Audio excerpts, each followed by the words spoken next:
Hello, hello. How is everyone today? Welcome to Talk Time Tuesday with Jinx. Not sure what the internets are like today. Hopefully, they will cooperate. I'm pulling up chat right now. So, let me see who's on. Let me know how you're doing. If you're new to the chat, let me know where you're coming from. You can go, you are late, lol, but we are here, says Gay. Yes, I was. I was late. But I like to say there is no late here because I'm often late. um,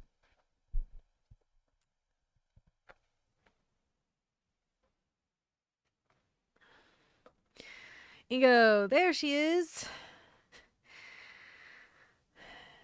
Hello. Beck Beaky Buzzard. Hi Jinx, how's your day going? Going well actually. How are you, Beaky?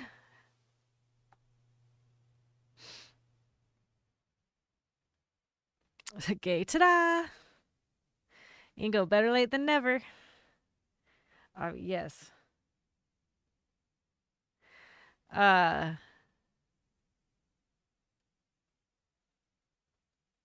so how is everyone's day? I'm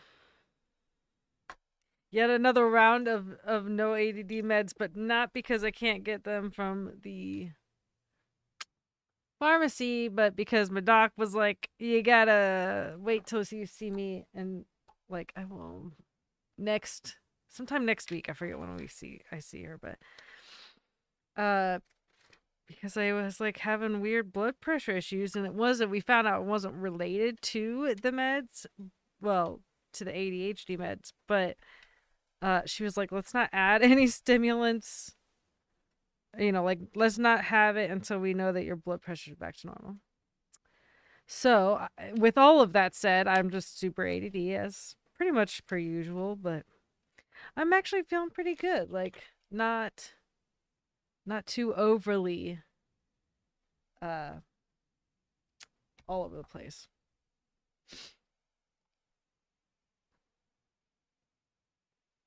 Beaky, stuck for something to do. I'm in the UK. Thought about cleaning the car, but I can't be arsed.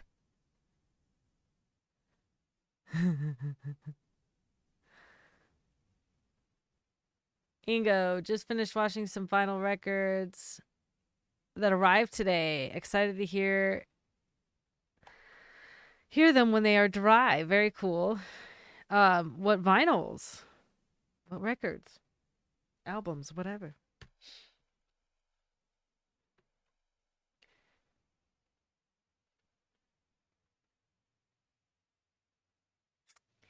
Uh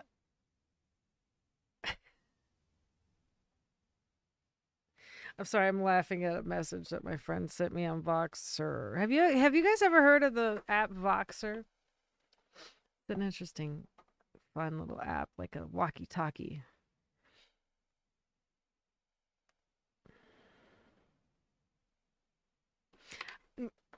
Excuse me. Emma Ruth Rundle. I and now I look it up. Why do I feel like I recognize the name, but I say that and that doesn't fully mean anything until no, I don't.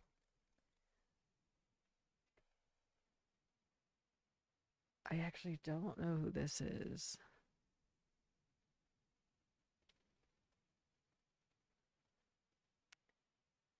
Very interesting.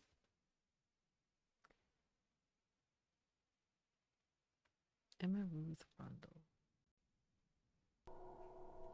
Oh, jeez. Ah. Sorry. I forget that, like, YouTube likes to randomly start things.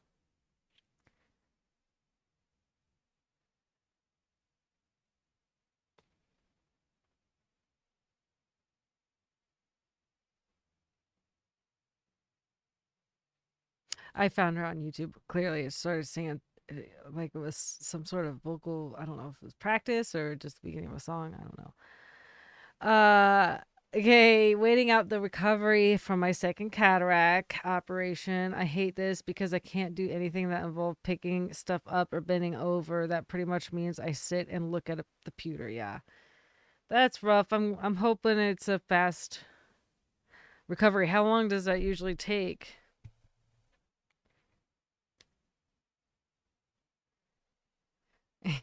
You go, I love her voice. She has great lyrics too. Excellent.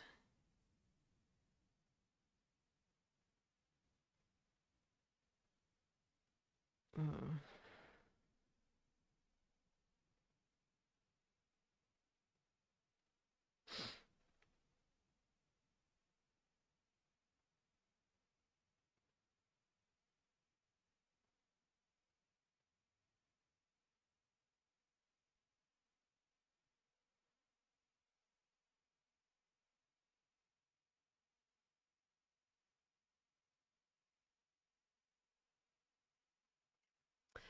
Uh, but yes, Ingo says, get well soon, gay. I agree. Hopefully, the recovery goes is a quick and easy process. And enjoy the time of just chilling in front of the computer. Ingo says, maybe check out Dark Horse by Emma. The Best Blast says, hello, all. Happy to be here. Thank you for being here. How are you? And how I don't believe I've seen you on live. Is this your first time? If so, let me know where you're coming from, how you found the channel. If it is not your first time, you can just call me out and, you know, just call me out.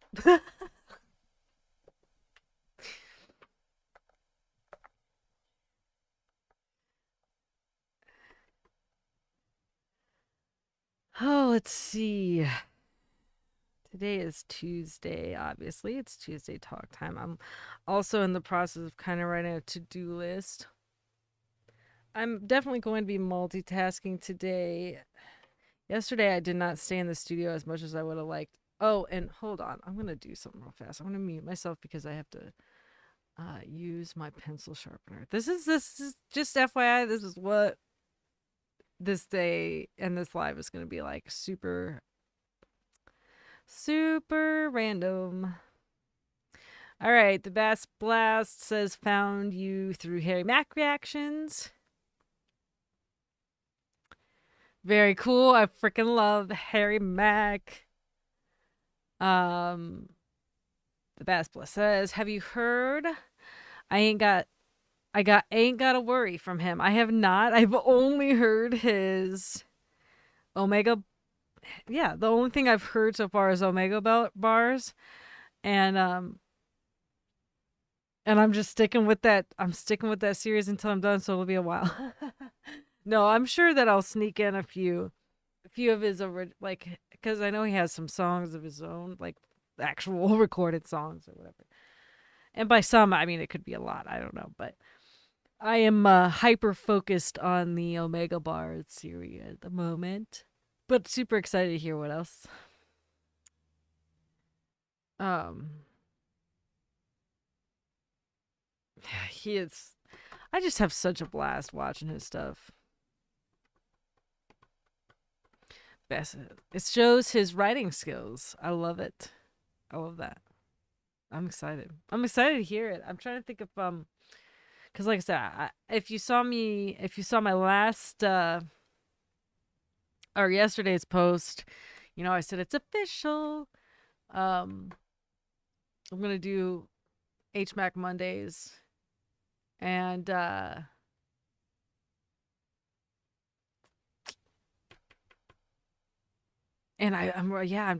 currently hyper focused on the Omega Bar series.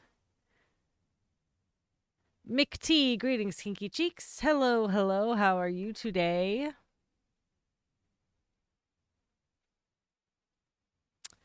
Beaky says, random fact for you, Jinx. The largest joint ever made was 29 feet long and weighing in at 63 pounds.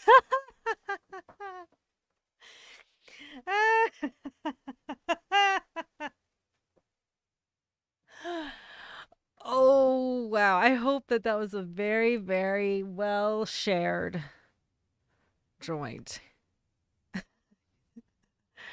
How many people? How many people does it take to smoke a 29-foot long, 63-pound joint? This is the question. And the answer sure as hell better not be one, because that's they would yeah. If there isn't a such thing, if there is a such thing as overdose, I feel like that would be it. Hingo said, "Who smoked that?" LOL. I'm right there with you.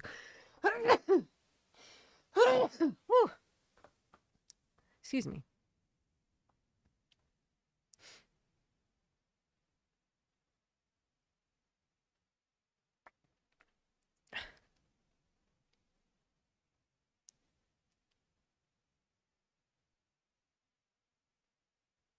Best Blast says he's in another world. Yes, he is. In regards to Harry, yes. Ingo, who's um Bass Blast says, what music would you recommend as a sound engineer? Well, that's a funny, interesting, not funny, interesting question, because I like a lot of different types of music. I'm not sure how to answer that, because I feel like there's really good production in all genres, honestly. And I say all, I mean all. Whether or not I love all genres, I love most genres, even the weird, like the odd, out of abstract stuff. Um, what music would you recommend as a sound engineer? I mean, it's really what you're looking to listen for. Um, I think dynamics between like dynamics with layering in regards to tracks, you know, I don't know. That's a really cool question, and I don't know how to answer it, because I feel like that can be answered in many different ways depending on what your ears enjoy listening to. Because as an engineer, when I listen to music, what I'm listening, the only way I can answer this is what I'm listening for. And it can be done in many ways and many genres by many people. I love layers. I love vocal layers. I love tracks that, I love songs that have an extreme width and depth to them in regards to the number of tracks that are being laid down, the number, the way things are panned and balanced. But that can be in all sorts of different things. Also, my internet looks like it's kind of crappy today, so bear with me if it's like freezing or anything like that. Let me know.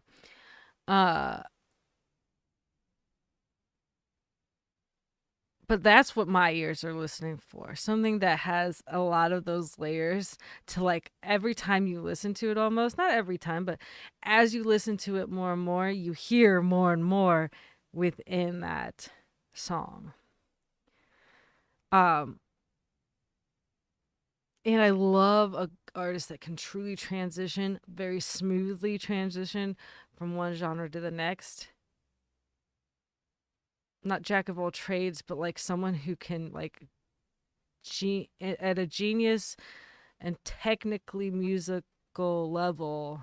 musically technical level, uh, transition between genres.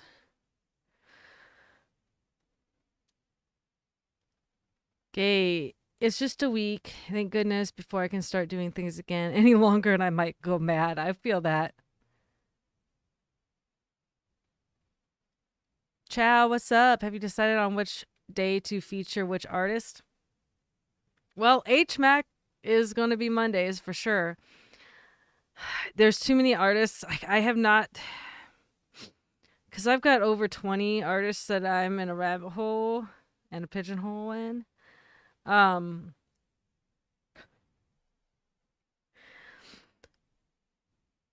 I think Wednesdays, I want there to be a wild card day, and I'm all about like alliterations. Is that what it's called? Like, so like wild card Wednesdays, but I don't know. I still need to sit down, child, and make a list. I still have not done that this weekend.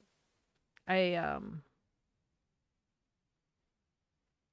I recorded two and uploaded two videos that were from donation or paid requests, and those were very specific requests, and I wanted to focus on those and get those out, and then uh uh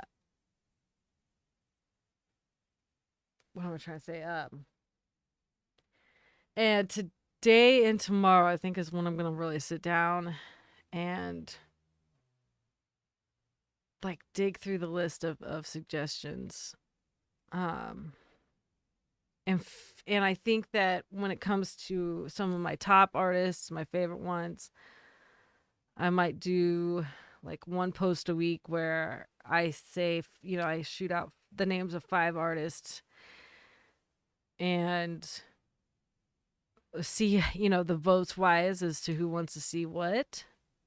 But nothing official yet. Other than I did decide that Mondays will be Harry Mack.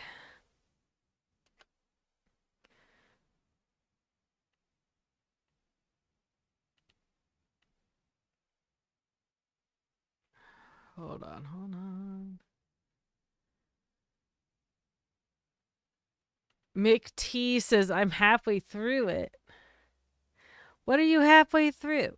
What are you halfway through?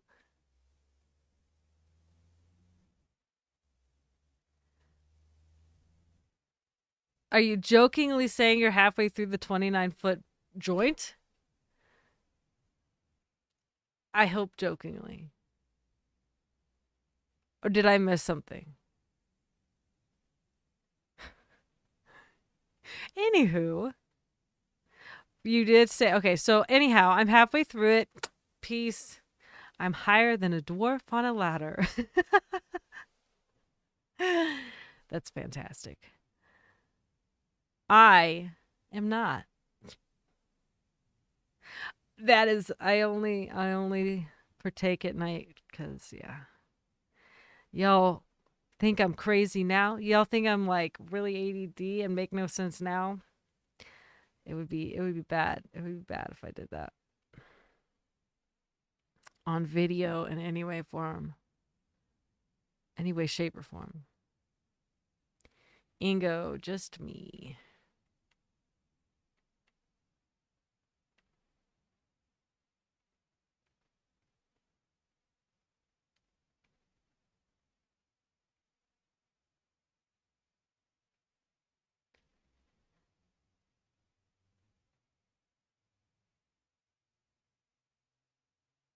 Beaky, it takes at least 2 of you, one to light it, right? Okay, y'all are just playing now. Okay, Ingo, Beaky, you didn't have a 30-foot lighter? You don't have a 30-foot lighter? That's sad. Sorry, I'm behind y'all.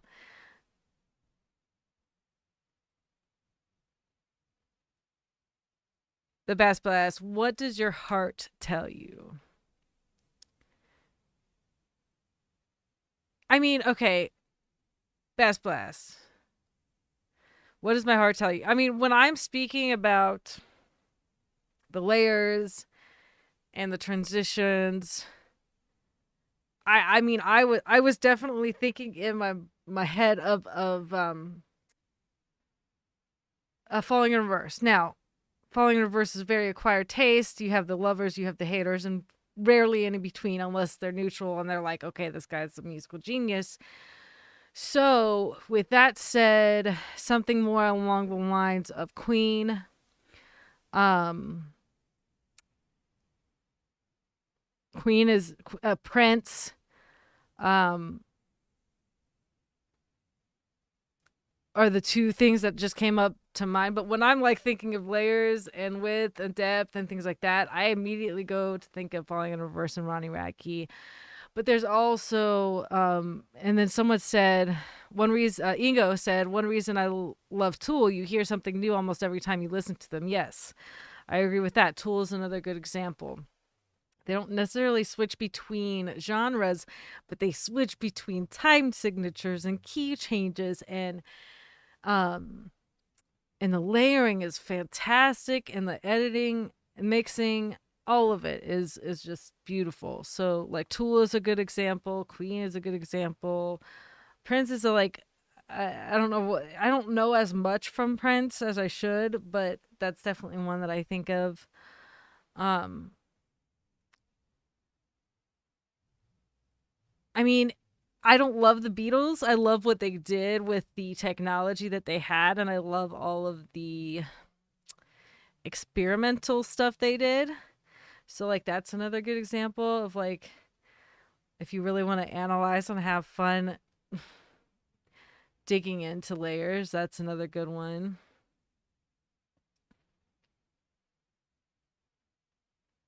And you go, there are not enough days in a week. LOL. Yes, that is 100% correct.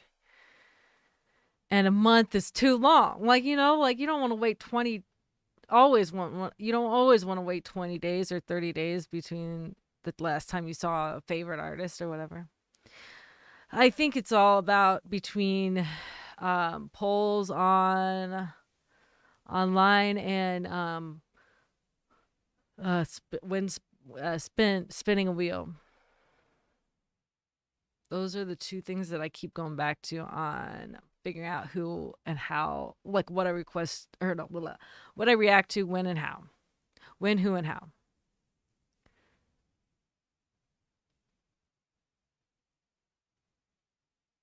Anna, hello, hello. Hey, yay, I caught you live. LOL. Yes, it's good to see you again. Thanks for being here, Anna. And I believe I saw you on my Instagram, so thank you for following me there.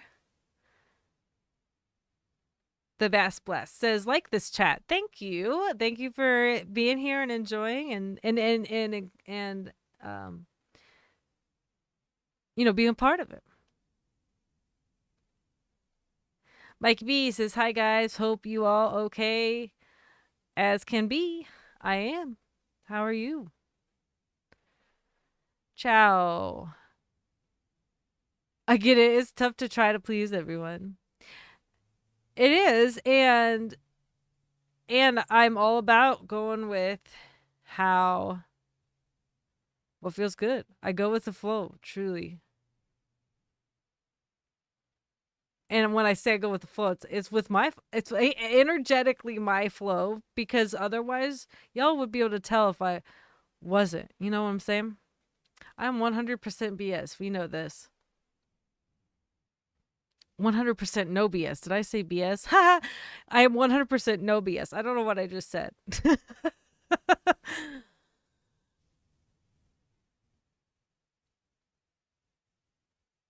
Gay. Yeah, if you like layers and you like symphonic metal, absolutely yes.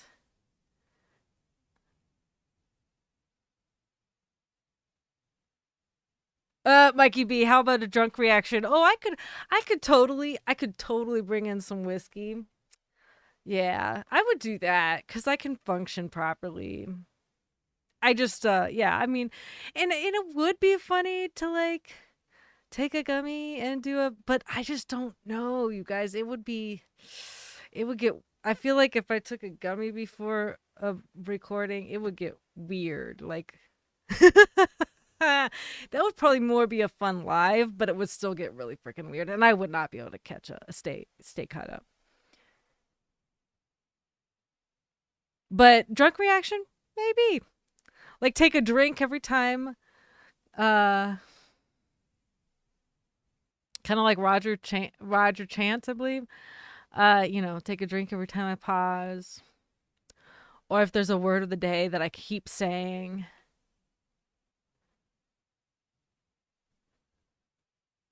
Ingo saw Queen live in 1986. Freddie was such a magnet on stage. Oh, rest in peace, genius Freddie. Oh, I just that like makes my heart happy for you because I can't even fathom. And I watched some of those live shows and I'm like, oh my God. Such a fantastic performer, musical genius, badass. Mikey B, you could count me in, Roger, and I know that. I did. Why did I not say Mikey B too? You were the one who suggested it.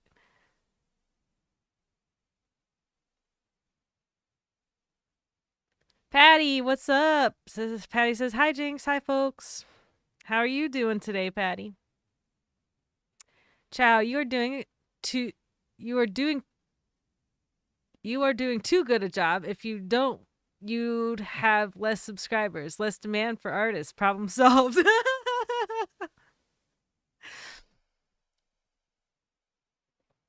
I'm okay with it. I'm okay. It's a good problem to have. It's not a problem. It's a challenge. I like to say it's a good challenge to have. Patty, Bass Blast says hello, Patty. Uh, Anna says I uploaded some pictures of the dream catches I make that you asked to see on TikTok. So if you still want to see them, awesome. I will check that out. I forgot you did find me on TikTok as well. I remember you said that. I'm just not on there as often as I. And I actually know what you know what I did see you messaged me a comment on my St. Patrick's Day post. Or was that on Instagram? I don't know. I saw you though. Probably both. Okay, Mikey. Yes, I did find the whiskey salted caramel stuff. It is on my list to get. I also have another whiskey that I want to get too. Just a regular whiskey. It's just called Buffalo Trace.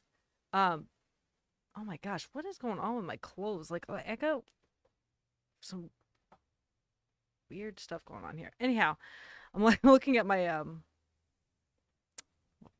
monitor. Anyhow, la la la la. You guys bear with me. Oh, what's up? Got me for weird shit Wednesdays. Perfect idea. Ooh, I like that. Yeah, that's true. Yeah, that's a good thought. Do you care? Do you care if I say your name? It's easier. Cause I laugh too much. It makes me giggle. I mean, I'm sure you don't mind knowing you. Uh, Ingo.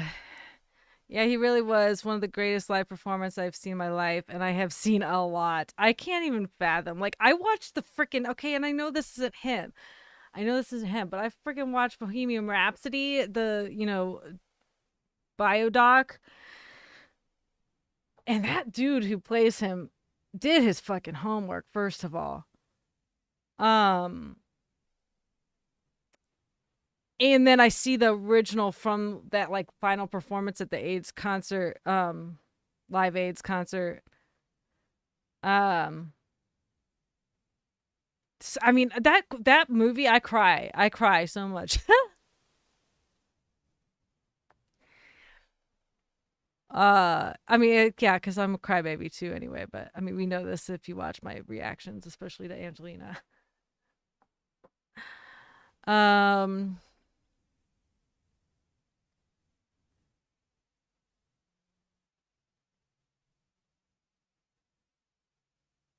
Patty, today I'm just taking a quick look, but I have to go. I have to celebrate with my successful exam with my friends. Oh heck yeah, go celebrate. Thank you for hopping in. But yes, please go celebrate. That's awesome. Ingo, I was 13 years and I feel so blessed to be able to see him before his health issues got really bad. Oh, that makes my heart happy. Like, seriously. But yes, Patty, congratulations and like have a good time. Go celebrate.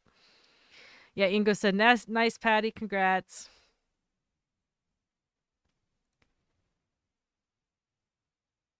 Anna, you're type of person I like to be around. LOL. So I enjoy your content. Awesome. Thank you. All right. Hold it. Ho ho. Hold it. Woohoo. Hold it. All good. Haha. Patty, it worked out quite well with. Oh, okay. Okay. Sorry. Again, ADD. Okay, so it worked out quite well with a 98 or 96%. Thanks, Ingo. Yes, that's awesome. I am not a good test taker. I never have been. Glad I'm done with school.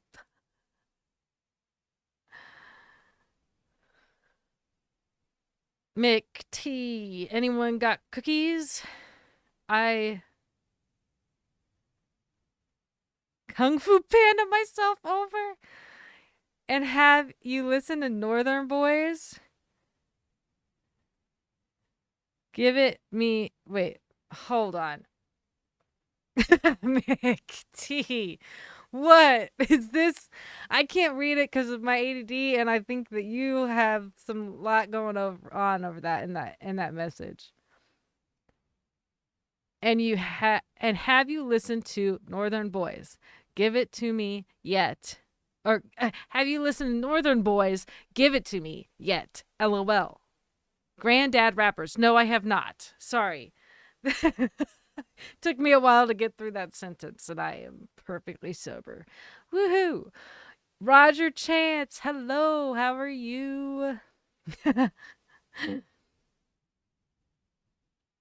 Patty says, or Kay says, Patty, that's great. Mikey B says, I know. I know when you really like a tune, batting away the microphone, flapping the right hand by your ear as to catch the stuff flying out of your brain box. Last but not least, the organ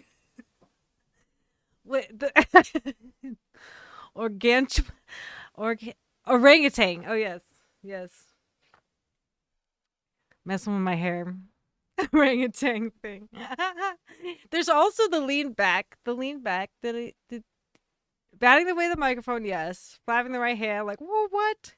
And but there's also the lean back too. Those were in my some of my earlier things. That was another sign. Thanks to very good note taking there.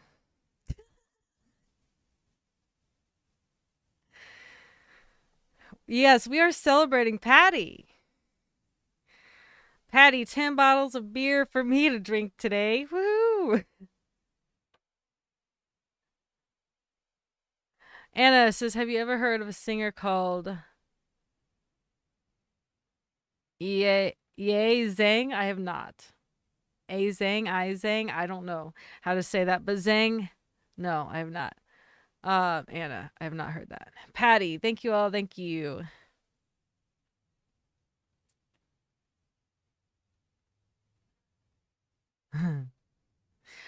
Laughing faces all around. Holden, are you still here or are you working? Can you not message? You can, obviously, if I don't hear from you, I know that you're busy. Just curious.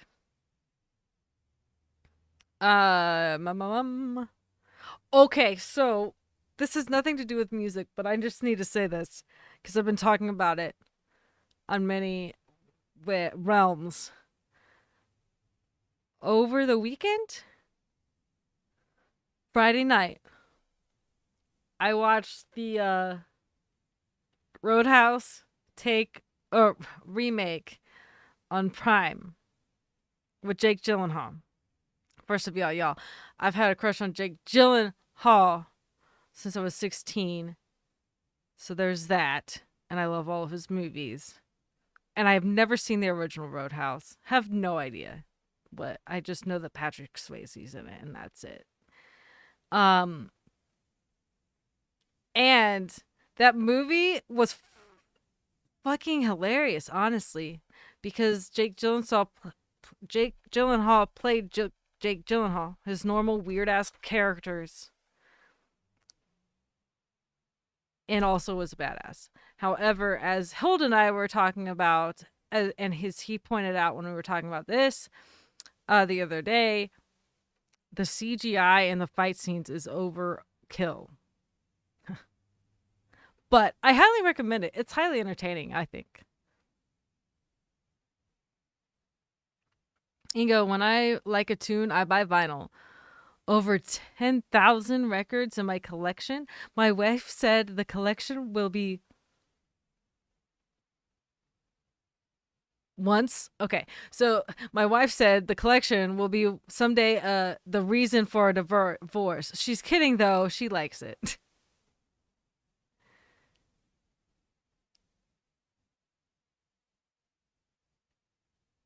Hold on, a bit of both. I figured. Ingo, Taylor Swift had two. She wrote a very long song about him. What? You're kidding, Ingo. No. Holden, oh Lord, if you haven't seen the original, I can no longer take your take seriously. I never said to take my take seriously. I just said I've thoroughly enjoyed Jake Gyllenhaal since, yeah, 1999 slash 2001 October Sky ish. Wasn't so like into that movie, but Donnie Darko came out and I was done in 2001.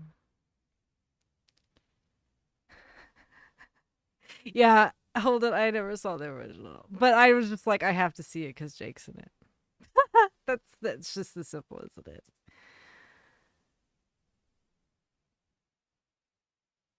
I do want to see the original eventually. Just haven't gotten there yet.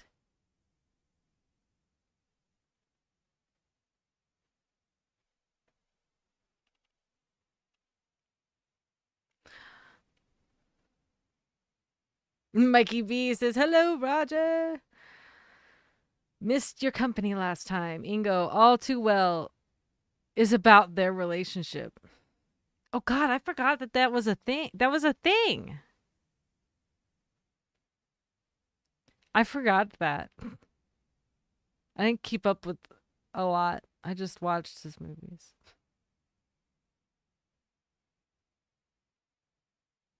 All too well, really. I haven't heard that, or if I've heard it, no, I've heard it. It's been a very long time.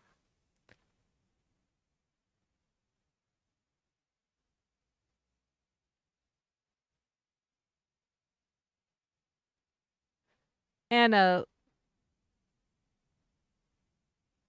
Lay. Okay, Lay is what it is. Lay is one of my most favorite artists. He was in a band for a long time and just started his solo career last year. Him and Jackson Wang and Angelina Jordan are my most played artists. Nice.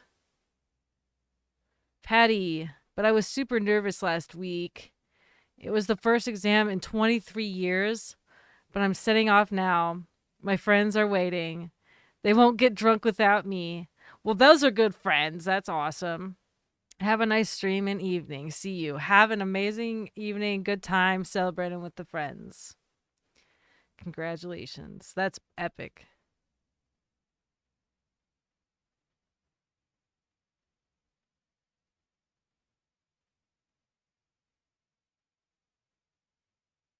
Ingo, make a reaction to it knowing that it's about Jake. Do the 10-minute lyric version. GINX, amazing storytelling. Oh, she's always been an amazing storyteller. Okay, that's gonna. Hold up, y'all. Hold up.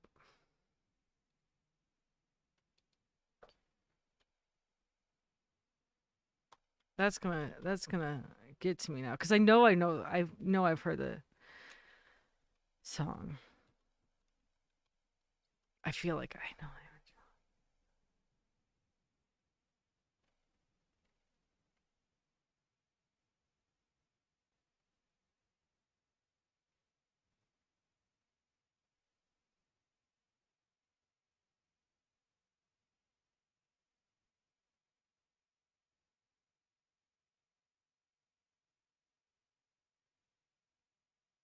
Yeah, I know this song. That's an intense song.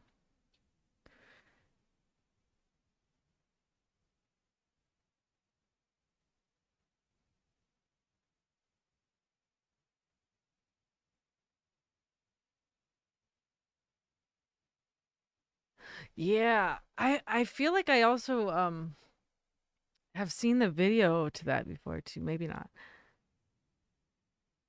Anyhow, sorry. Sorry, no, I had to. I was like, "Is this the song?" I think it is. Yes, it is.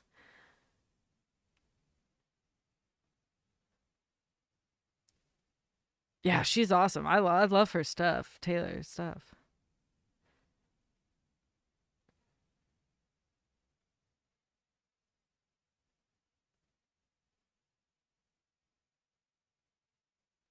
Mikey B, can I suggest a deep dive as an audio engineer into the rights, wrongs of autotune, pitch correction, and live bands using backing tracks? I'm a bit concerned and confused on the subjects. Ooh, Mikey B, like specifically about those topics. Not necessarily like a deep dive on a specific song, but a kind of just overall kind of like conversational, informational, educational type of video around those things. Mikey B. Deep dive.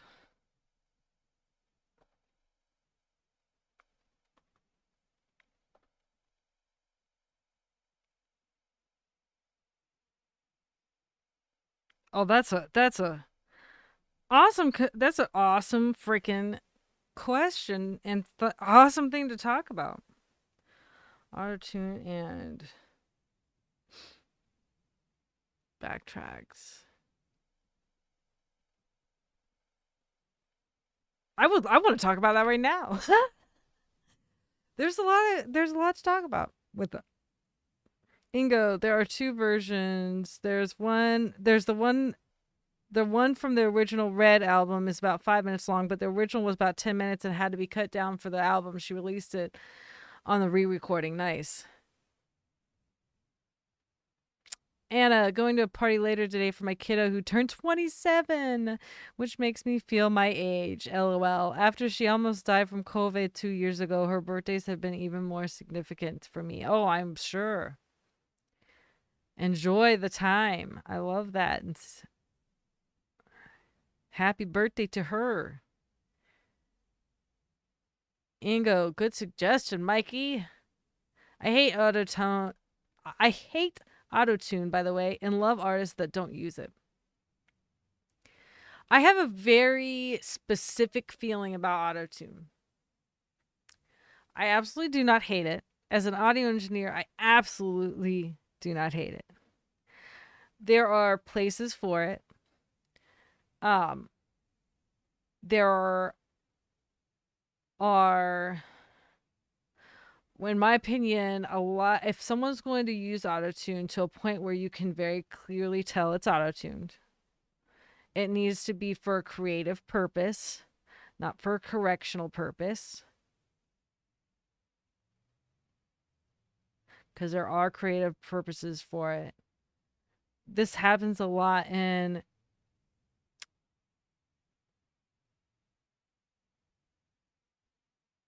like if it's yeah.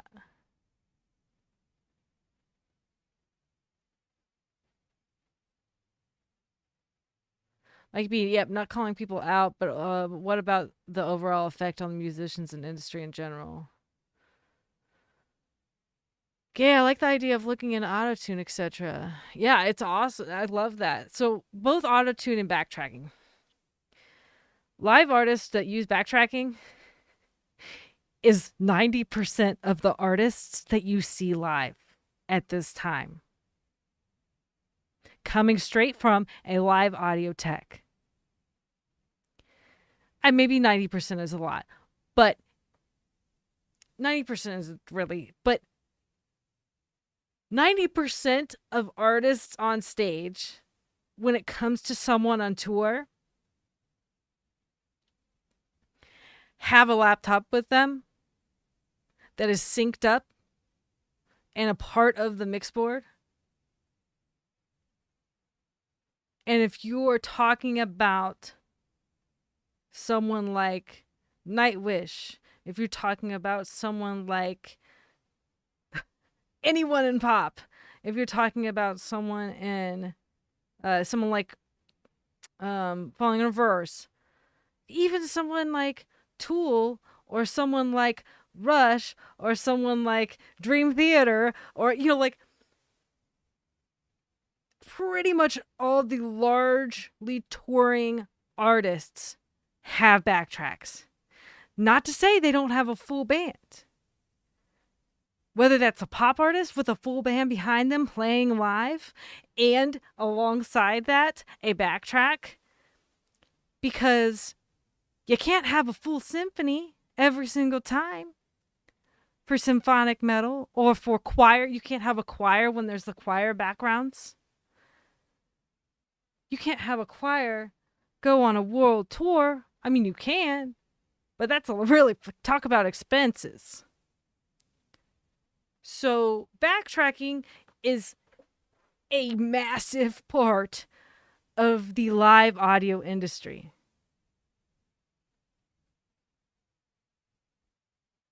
And there is zero. I have zero issues with that because imagine if you go to a concert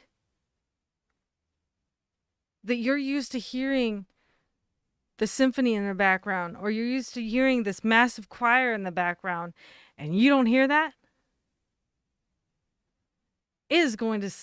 You're like, what is this? What is this?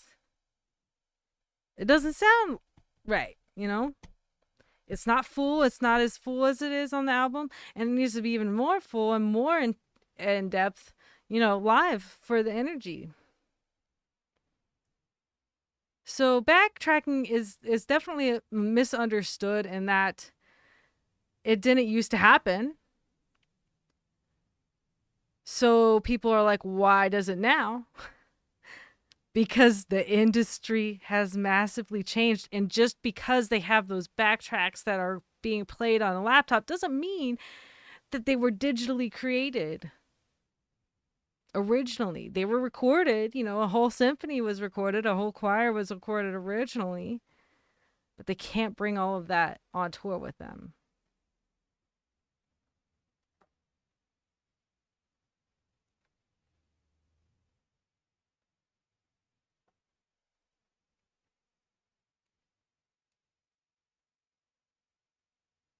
Okay, let's see.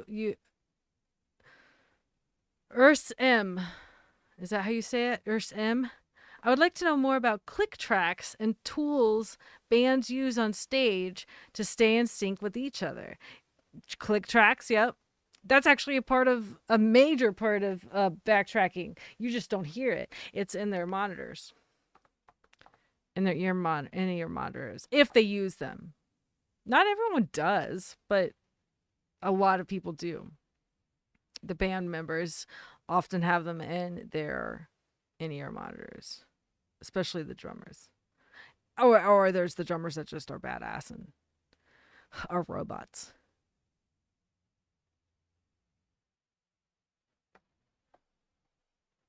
And there are a number of bands and artists that just they work in sync together on stage because they know each other so well.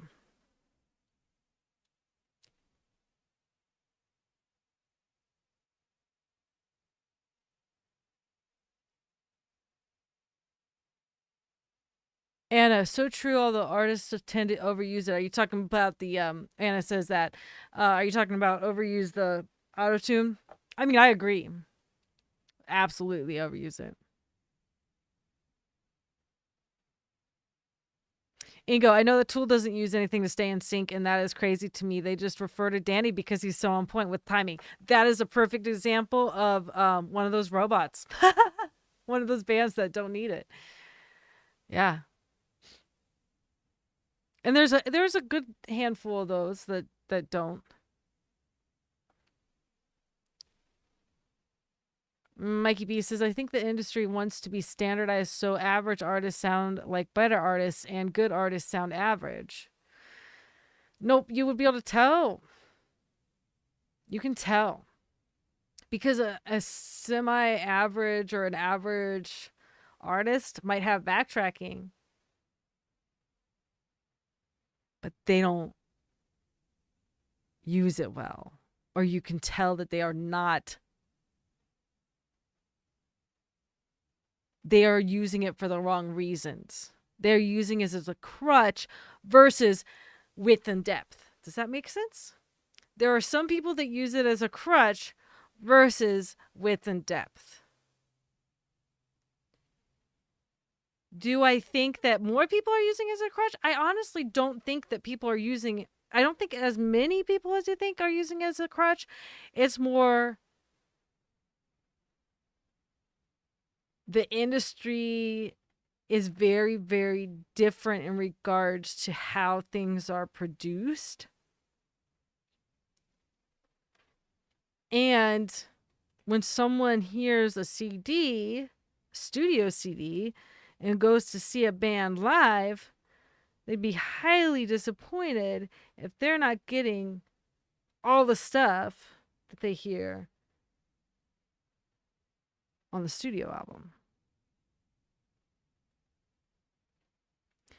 And I'm not saying, like I said, there are plenty, I'm sure, of artists that use it as a crutch, but it's not even the people that use it as a crutch, they just don't know how to use it.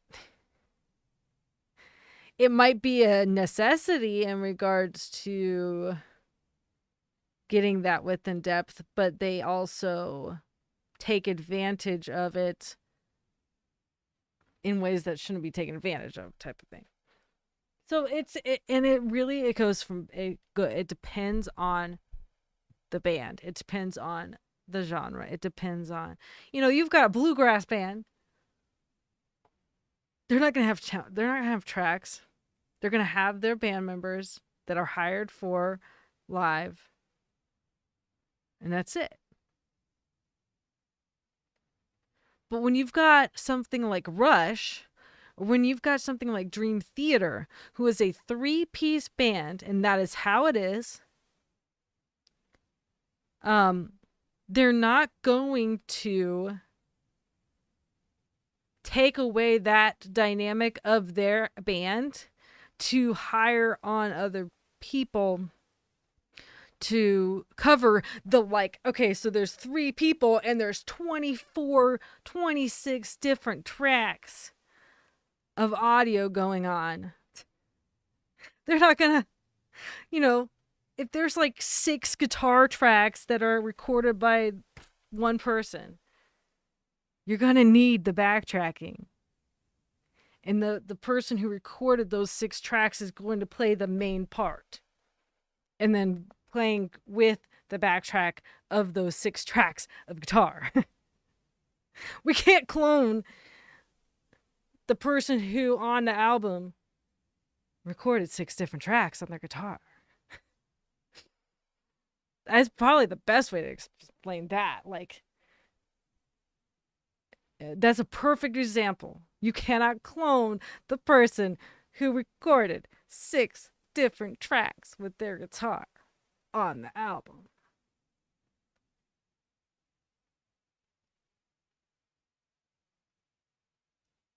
Yeah, crap. Click tracks for the drummer are a necessity when using backtracks. Yes, when using backtracks. Some use it just in their in-ear for just in general, whether or not there's backtracks. But they have to keep in beat with the backtrack. And as long as everyone is in sync with the drummer, if they are doing a good job as a band, then we're good.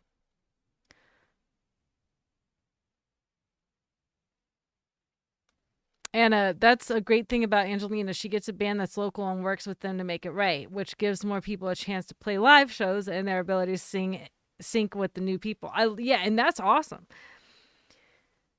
That's awesome when an artist is able to do that. And her genius, and that shows off her genius massively. Like the fact that she can work with people that she's never worked with before on that level. Not everyone can.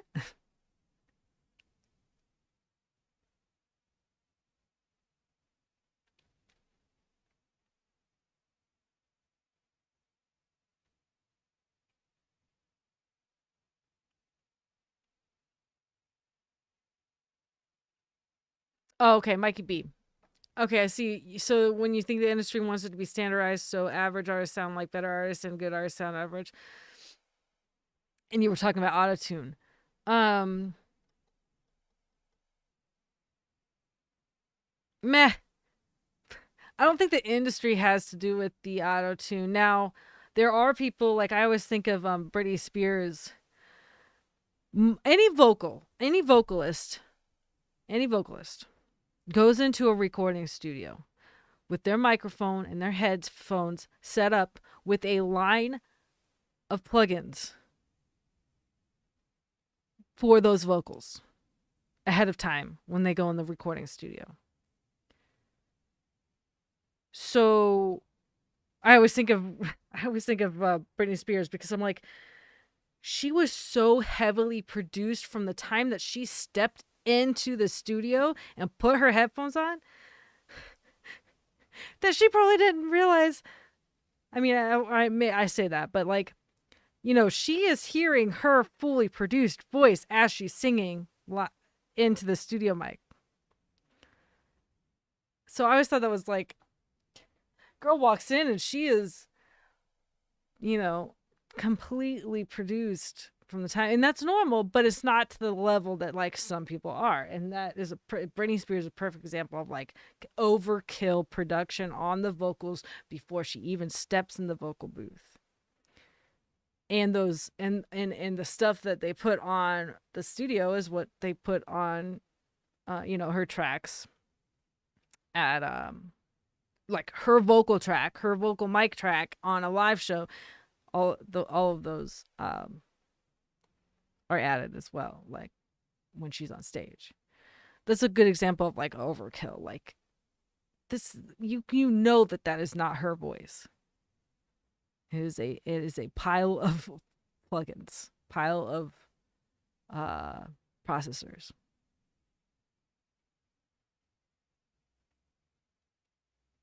Might be, but like back in the day, they either had the orchestra or performed without it, more authentic. Yes, if they had the orchestra, if they were able to hire the orchestra and put them on stage, they would do that. And if they wouldn't, it would be they would make a whole nother arrangement, which you can't, and some people do. But it's not about authenticity. If that song sounds best with the orchestra, and you can't hire the orchestra to go on a world tour with you or a national tour,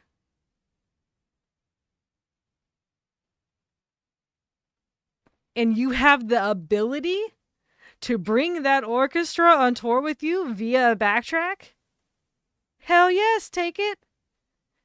So that the people that are paying hundreds of dollars to get in the States, because that's how much it costs, they are not missing out on the experience of the music that they're used to listening to. If you want to do an unplugged, or if you want to do a tour that's different arrangements, or if you want to make a different arrangement for it, that's awesome too. But when people are paying $100, $200, $300 for tickets, they want to hear the whole song as they know it on the album.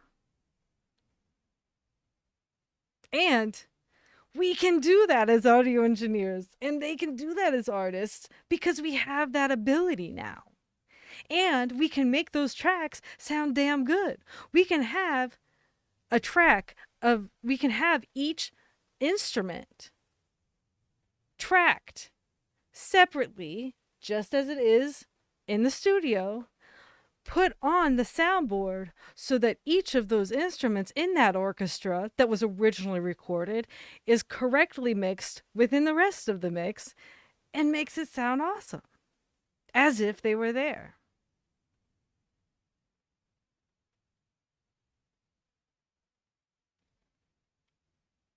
Are there exceptions? Like, are those exceptions of the people that use it as a crutch? Absolutely. But right now, the people that are very good artists and that have very thick and heavy loaded songs that have many, many tracks, 20, 30, 40 more tracks on a song, you're gonna need the backtrack and the reason that back in the day they either hired the orchestra to be on stage with them or didn't was because they didn't have the ability to bring those tracks to the stage with them. Now we do. Does that make sense? Thoughts on that? I love this. This is one of my favorite conversations. Ursum, it's often not a click track. Some even use commands or reminders, like markers. Yep. Some people use markers.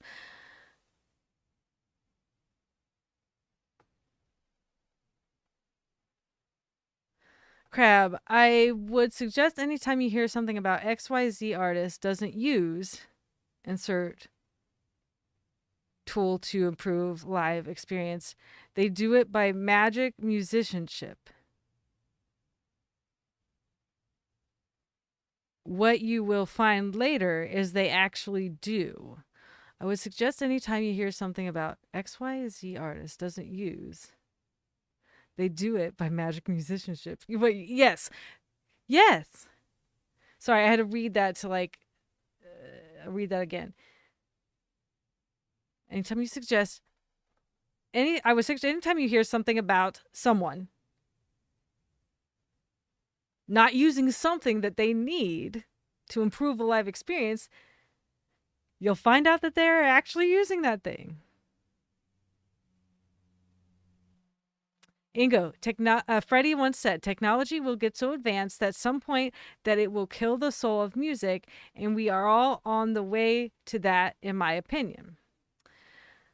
Sorry, the quote was, technology will get so advanced at some point that it will kill the soul of music, unquote. And then Ingo says, and we're on the way to that, in my opinion.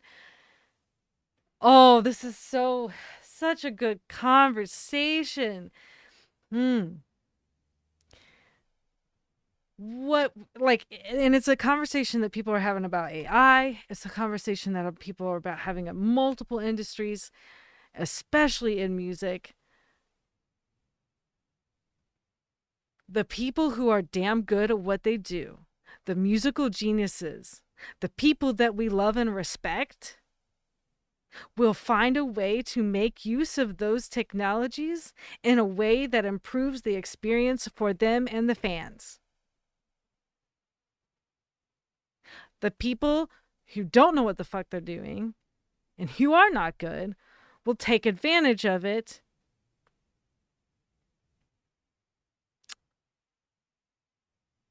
and do less work. The people who are geniuses will take what they have available to them and they will find a way to make it badass in their own way. They're not lazy. They're like, okay, this could take away my job, but no. I'm going to take this ability. I'll take this advancement and I will have some fun with it. I will roll with it. I'm not going to let it kill me.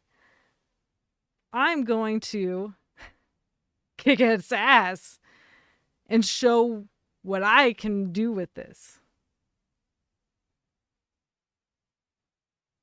How I can make my stuff better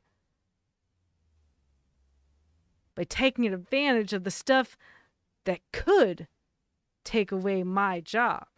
Screw that. Hold my beer.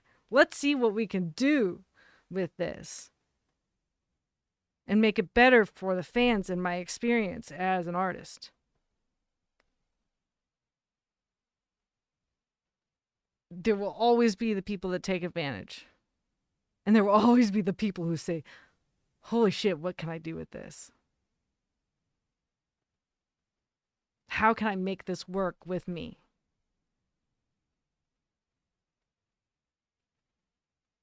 Gay says, I don't mind the backtracks that add layers to the live stuff. What I'm hearing about is artists who have their own stuff recorded and just pretend that they are playing live. Well, that's been happening for a long time, and just in different ways. The people that are pretending to do this shit on live stages aren't going to go away, but they also existed a long time ago. Bandstand, American Bandstand. You guys, American Bandstand. Every single artist that stepped foot on that stage, at least in the early years, I know that there was, and I can't think of who it was, that came on and was like, what?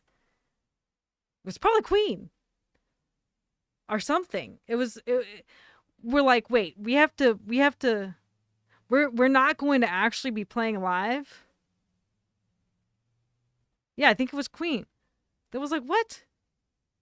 They did it because that's how it was produced. But like American Bandstand is a perfect example, I think. Every band that was up there was not actually playing live.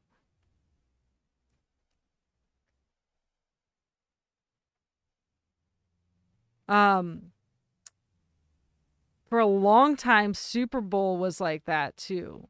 It was all like, you could tell they were like, people were singing and stuff, but I think it was Super Bowl. Not so much anymore. Now it's like real production on the Super Bowl, but they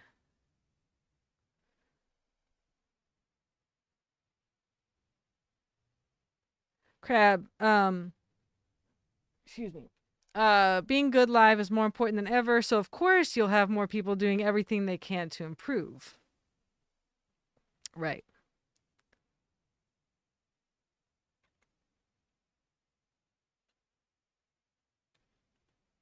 Okay, Mikey B said, I'm in Attitude and you might be able to tell, but most of us can't. The people who use this is a thought about autotune. The people who use autotune when you can't tell are really damn good at using autotune in the right way.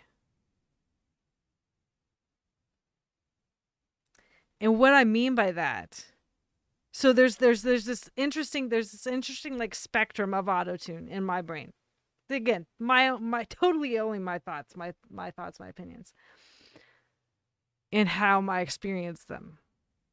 Again, I don't do a whole lot of music production, but how my ears experience them, how knowledge of it experience, whatever. You have the spectrum of people who are using autotune in a way that like everyday human would not be able to tell they're using it. Why I say that's a really good thing? Because every single vocal on a track in music has vocal tuning on it.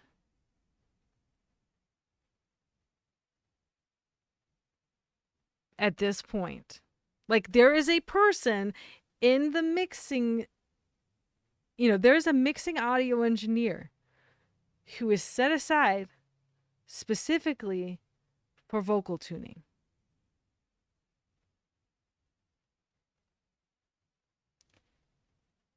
And the person singing and the person tuning, it's like you tune a guitar.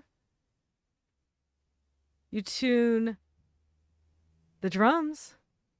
You tune a saxophone. You tune all the instruments. When you go to record a guitar, when you go to play a guitar, you got to tune your voice too. And that is part, like, there has been vocal tuning in recording for years upon years. It's just been done in different ways. And now we have the ability to, the people who are hired to do the vocal tuning, when they're really good at the job and when the singer is really good singer, you can't tell. When you can hear it, it's for two reasons. Either that vocalist cannot sing, or did not hit that note to a degree that there is a noticeable difference in that note range where they had to try to level it out with autotune. And when and autotune isn't just an automatic thing.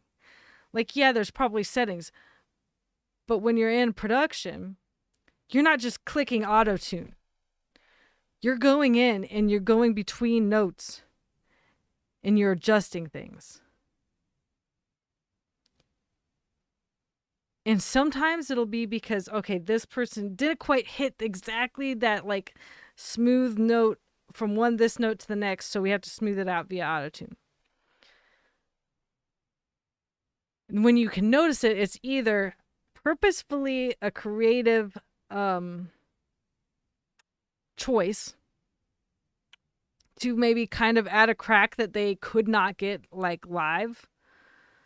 Which sounds funny because you're like, wait, you're supposed to like when it auto-tunes. No, like if there's like a cry or a crack in a word that is very digital sounding, it's auto-tuned, but there are times when people do that on purpose.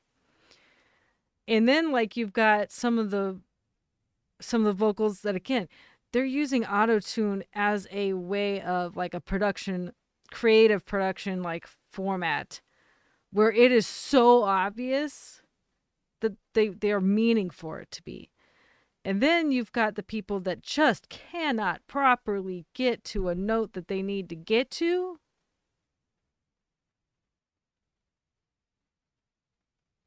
And it's really when it's that it like, yeah, when you can notice it's either for a creative purpose or like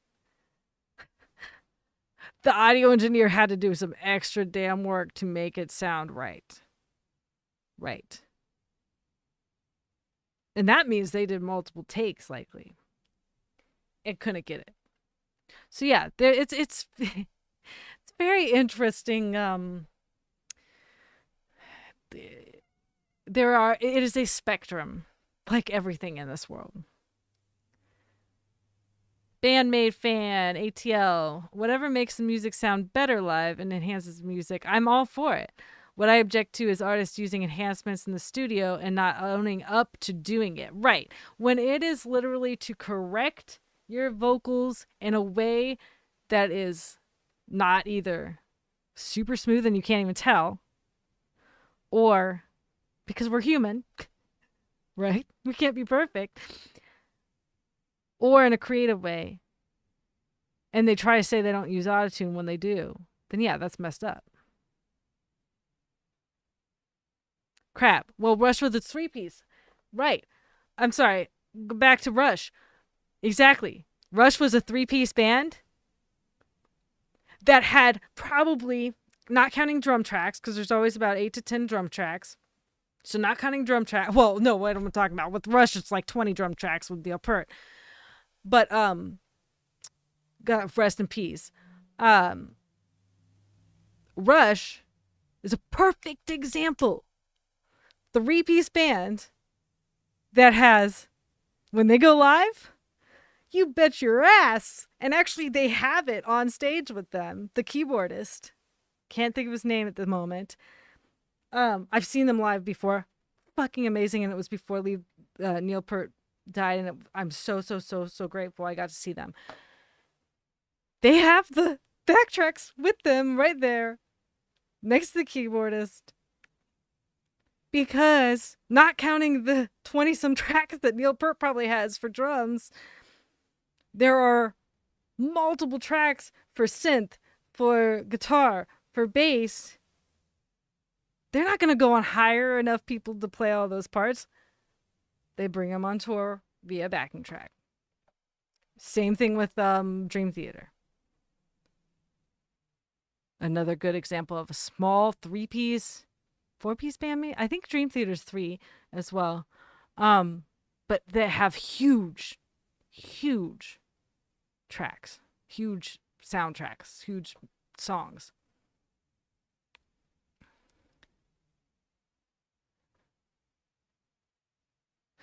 Ursim, you should have a look into the warning. Yes, I know. They are on my list to be react to.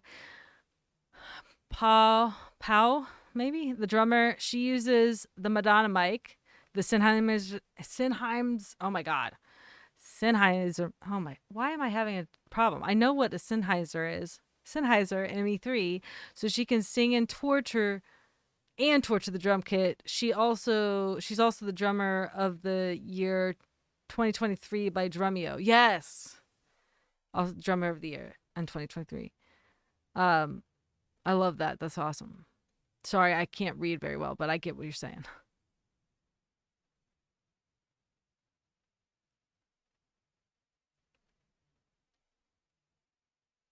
Oh my goodness, I'm so far behind, you guys. Ah!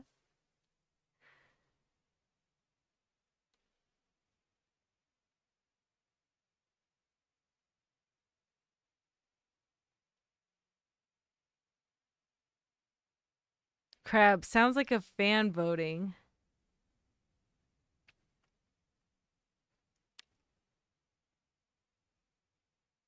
Mike B, you see the can of worms I just opened? Help!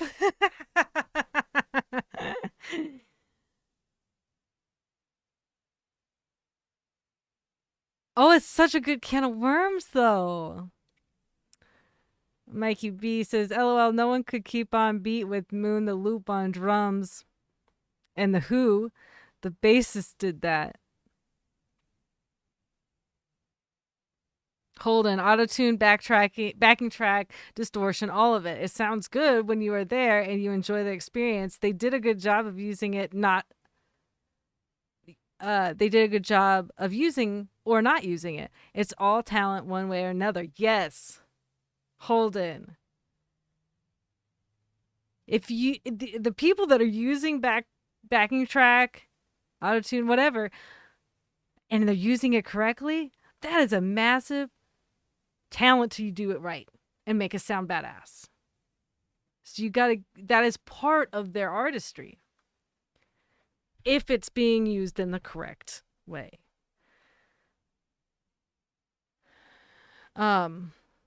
Gwen, good morning, everyone. Thank you for being here. Gwen, I have no idea when you sent that message. It's been a can of worms about auto-tune and backing track stuff. Gwen, auto-tune is cheating, just my humble opinion. I disagree. Yes, there are ways that people use it to cheat. But y'all, vocal tuning is done as a part of the mix process. Just like, fun fact, 75-ish% of dialogue in a movie or a show is re-recorded in post-production. Yeah, guys, a lot of stuff is done in production that people don't know.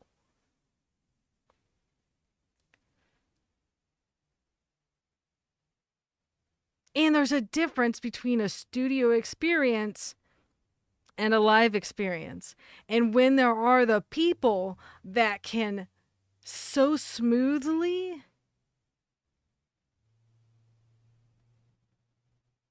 have those two things seem seemingly the same, that is a lot of badass crew and artists that are working together to make that happen. When you see someone live who sounds like they do studio and vice versa, those are the people to look up to. Angelina, Jordan, Falling in a Verse, Tool, Dream Theater, Ren,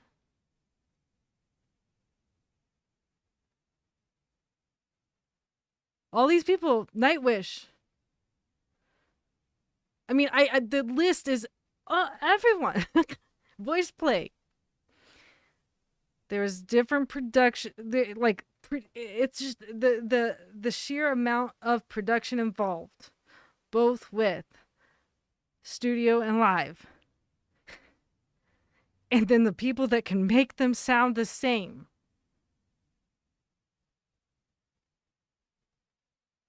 There's just a shit ton of production and an amazing amount of talented humans that are a part of that.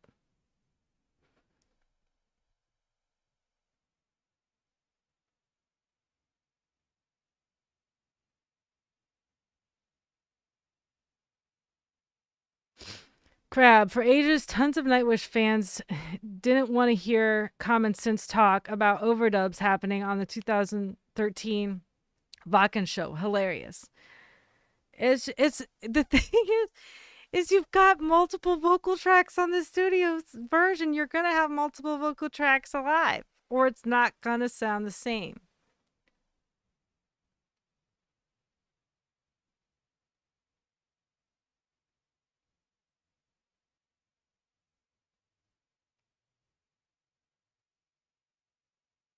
Gwen, Krabugi, what is overdub? Mikey, I am in Palm Springs, California, USA. Crab, if artist messes up or the vocals, etc., really bad, they'll re-record small snippets in the studio and overdub those onto the mistakes in the live. Let's see. If guitarist messes up or the vocals, etc., really bad, they'll re-record small snippets in the studio and overdub those onto the mistakes in the live.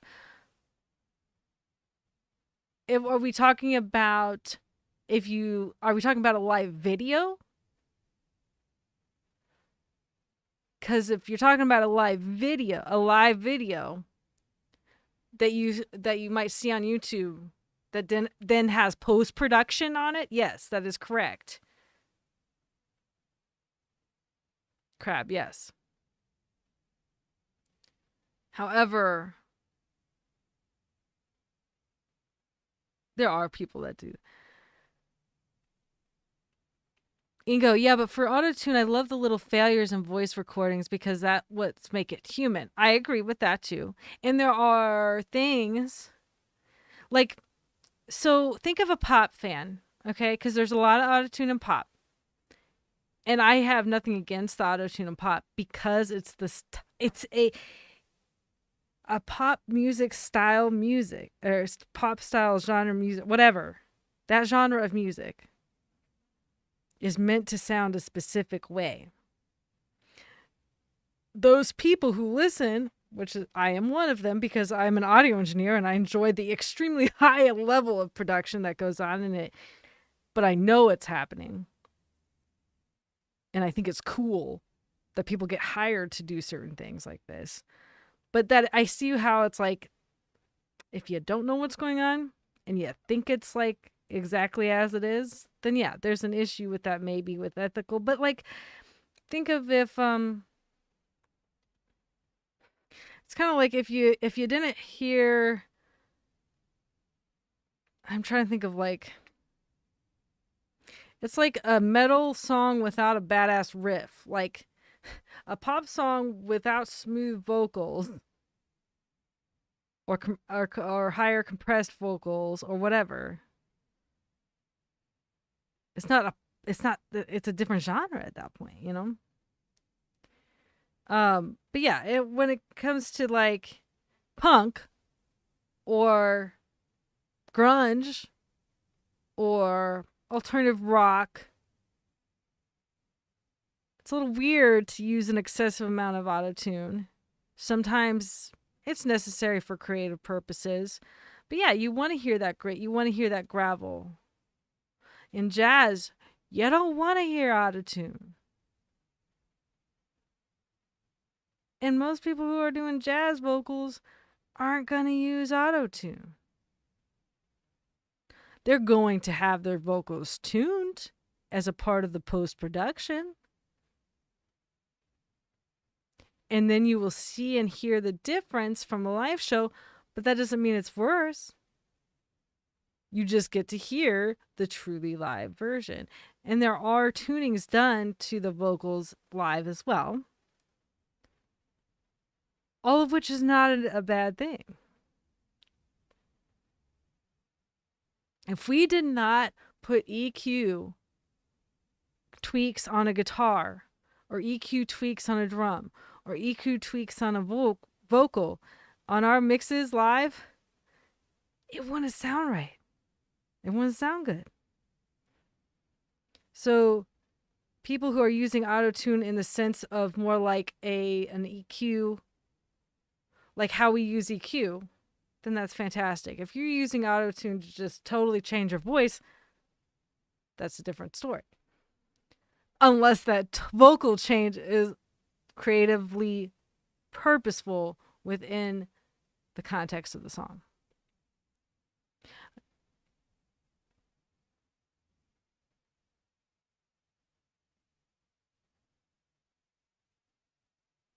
And I do agree with the little failures in the voice recordings.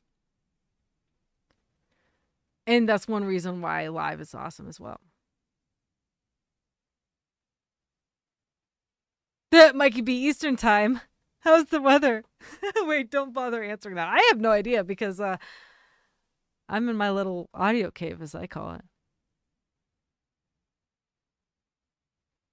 Holden, sounds an awful lot like the arguments that electronic artists are not actual artists that usually come from people that don't know what goes into producing or performing it.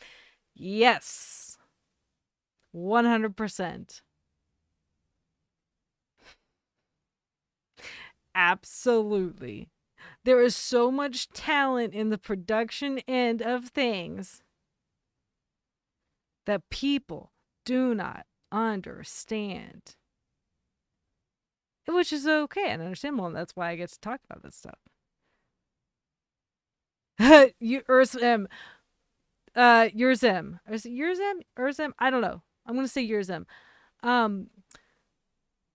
Nightwish without backtracks would be so boring. They are all great musicians, but 80% of the epicness would be missing. Nightwish fan since early 2000. P.S. I was at FOC in 2013. That is badass. I love that for you, that you were at FOC in 2013. And yes, you are 100% correct. 100%.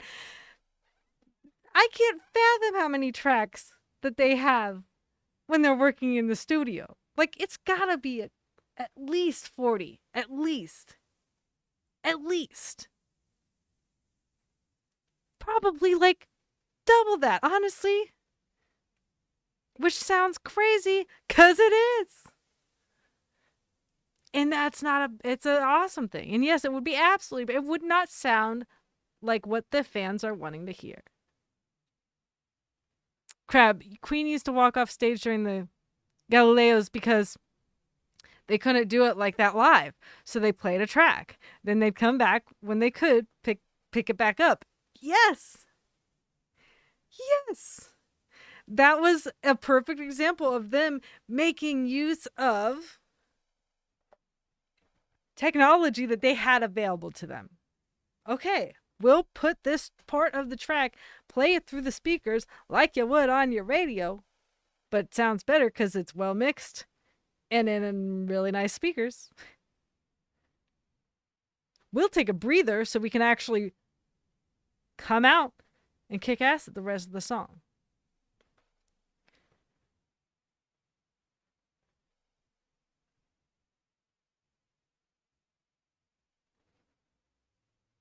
When Pacific Standard Time and it's 61 degrees Fahrenheit and sunny.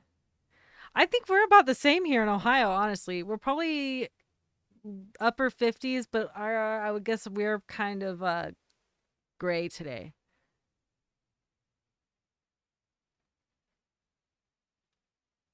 Mikey, auto-tune takes away the individuality of the voice. The cracks, flaws, emotion is what makes it perfect.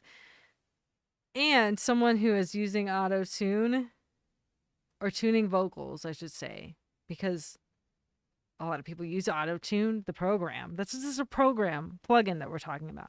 Auto-tune is a very specific plugin, program, processor. You still hear all those cracks. You can still hear all of those awesome imperfections in the voice and still tune a voice.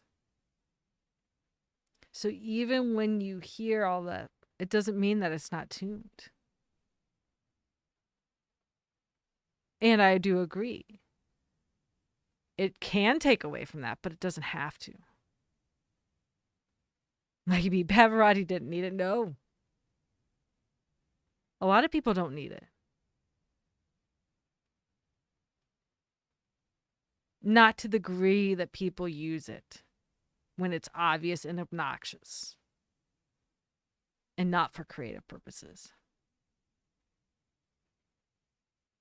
Right. Crap. You can also use autotune as a style. That's what I mean when like people use it for a creative purpose for the song. And he said, Crab says, think, shares, believe. That is a perfect example, and I appreciate you saying that. We know Cher can sing. We all know Cher can sing. Before Believe, she used autotune. Their production team made the choice to use autotune for the purpose of that song. It's a creative choice that people can make. And when it is that, then that's awesome too. It's the issue of, are you using autotune on a very, very, very small level where you cannot hear it, which is a good thing, I think.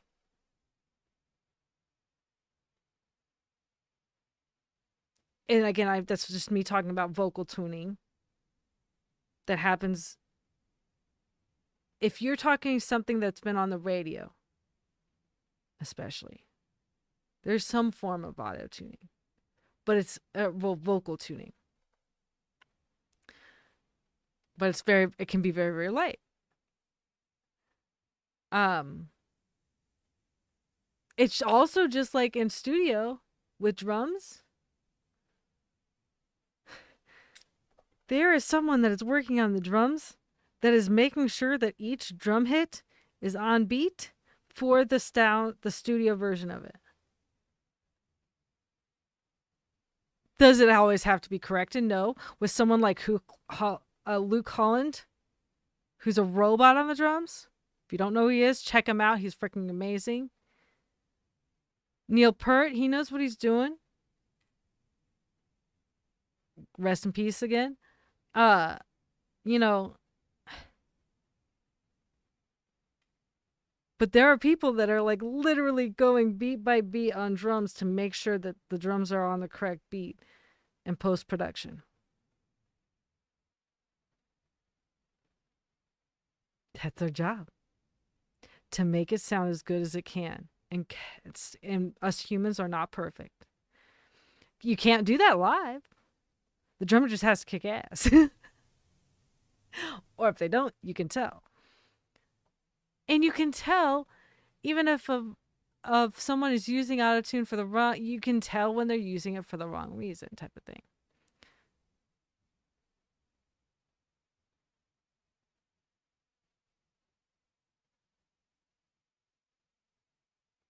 Mikey B, and Pavarotti was not perfect pitch, correct. And that's okay. We're human.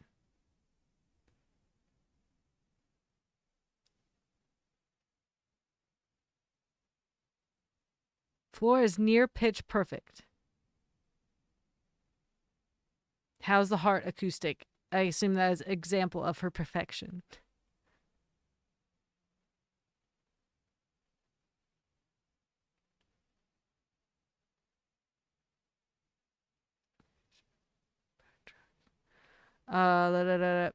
Sorry, I'm so far behind you guys. I'm like on my.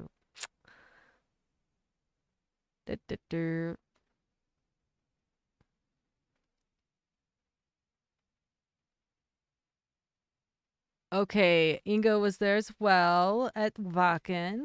I love it. Crab. Geddy Lee on bass and keyboard, including with his feet. Yes.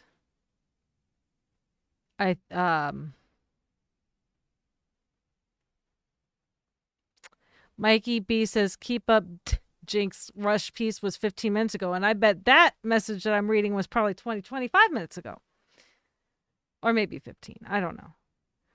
I'm not going to keep up because I got a lot to say. And I'm okay with that.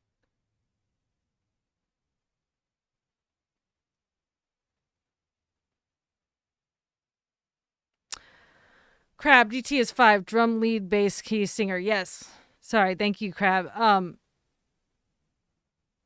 You were correct. And still, they have a ton of backtracking because that lead plays multiple guitar parts. That bassist plays multiple guitar or bass parts. The keys plays multiple keys parts. Now, sometimes the keys will have multiple synth. Like a lot of times there will be like, multiple synths around them. But even then, there's more tracking that goes along with that.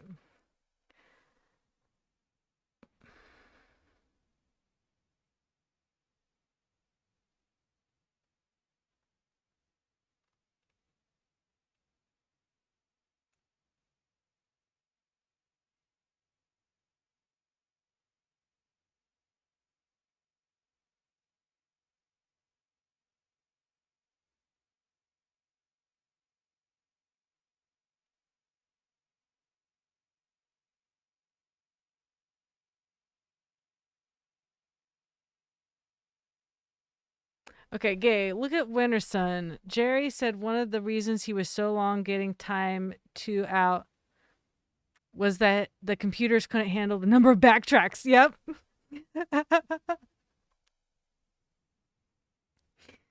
Yep. It's it can be a lot for them. I mean, it's insane. It's insane the number of tracks, and it's so cool. I love it. Gwen, I don't think Nightwish uses autotune live. You can tell when Flora's voice is numerous concerts. She is imperfection. Oh, right. So autotune with something like that. No, they're not. They're not tuning vocals live. No. Like there is not a such thing as tuning vocal live.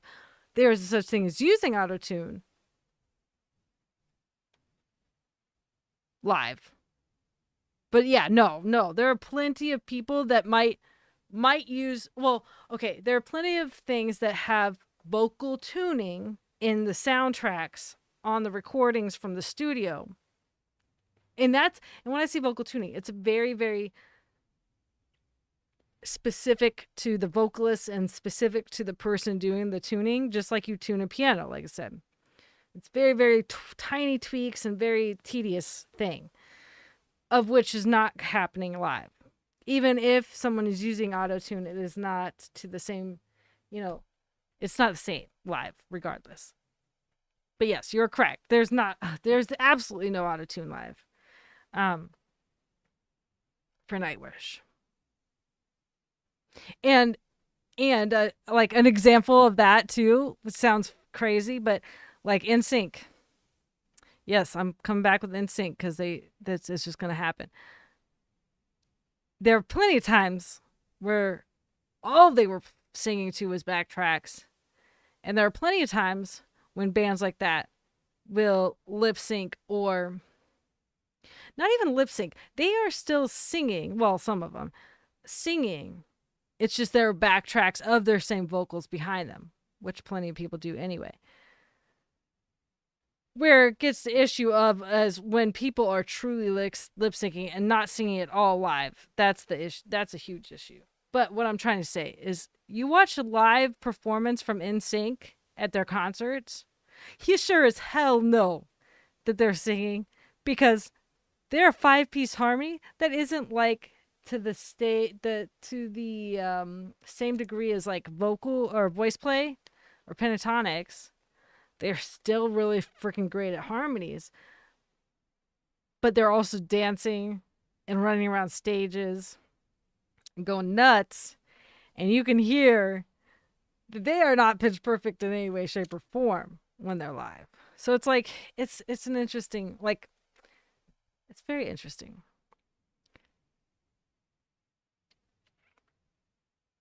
You probably never heard of UB40. I saw them and they sounded like the album, but it wasn't the album because they went off track, added dub, etc.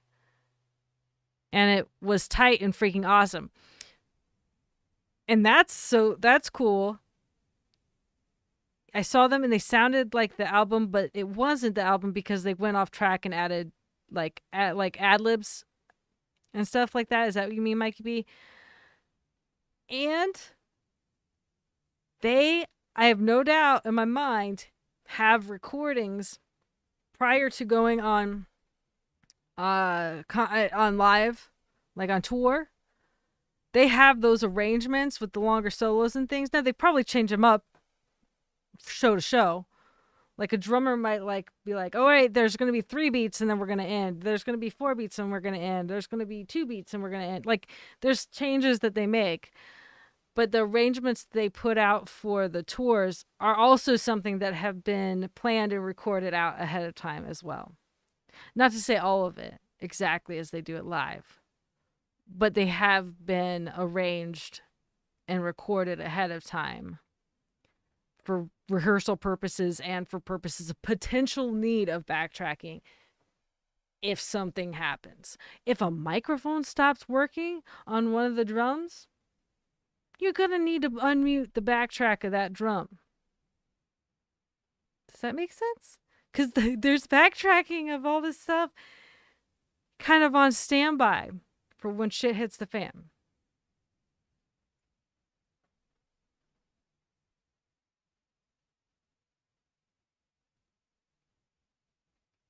In 1981, not sure if autotune, etc. then enlighten me. They didn't have autotune, the program. That was a very specific program. There were tuning programs, tuning abilities within the technology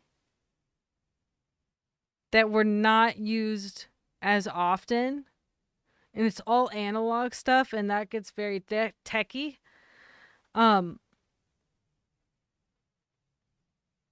There was stuff to tune vocals. It was just very different. But live, you don't do live is you either have now. I don't know what they would have done before, but now you either have like auto-tune programmed into that processing chain of vocals, or don't, and they don't get tuned. You can EQ them, but you cannot mess with their pitch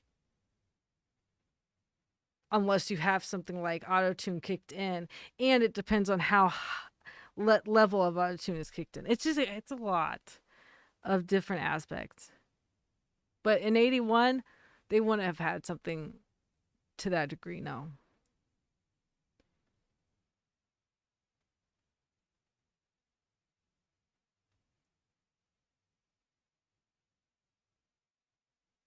Gwen said, "Okay, I'm not going to talk about something I'm not educated about. Sound engineering is way outside of my wheelhouse."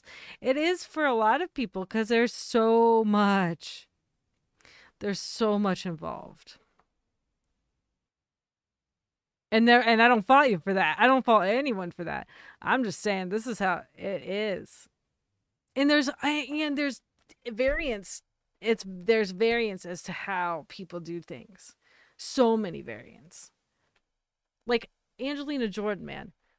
There's post-production on all of her stuff. And she doesn't need it, if that makes sense. You know, you've seen her live. If you've seen her live, I haven't, but if you've seen her live and I believe it, she doesn't need it. But there's always stuff going on, even live, that's happening in the moment.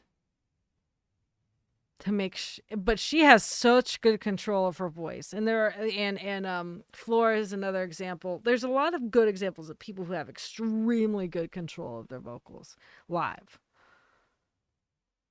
and there's always stuff done in post-production. It's like and some of it's so minute And when it is like that, that's when you know you have an amazing, talented group of humans working on it, whether that be the artist and team, whoever it is.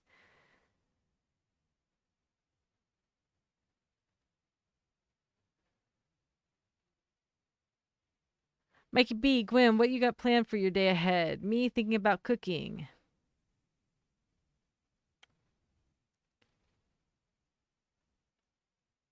Oh, okay. Crab. Oh, okay. I missed this. Brandon Urie, Panic at the Disco, uses ton of vocal effects live, including tuning. He's honestly not great live, but the overall shows are amazing. The crowd just sings so you can hear him. So you can't hear him. Right. A perfect example who has a massive number of vocal effects live. Again, people don't like her, whatever. Who cares? I don't like her. She's not my favorite artist. But on a production standpoint, Britney Spears. Just like I said, she walks in the studio with like this massive list of a processing chain of effects on her voice. Same exact thing live. Her vocals have so many effects on them. But that's because that's how they sound on the album. And she would not sound, her voice would not sound the same without them. Whether or not that's ethical is a different question. Or if it's just straight up artistry, what is it? You know? You can tell. I mean, I don't know. I am an audio engineer. I get to remember that. But like you listen to any Britney Spears song, you can tell that is not a raw voice. Tell me if I'm wrong.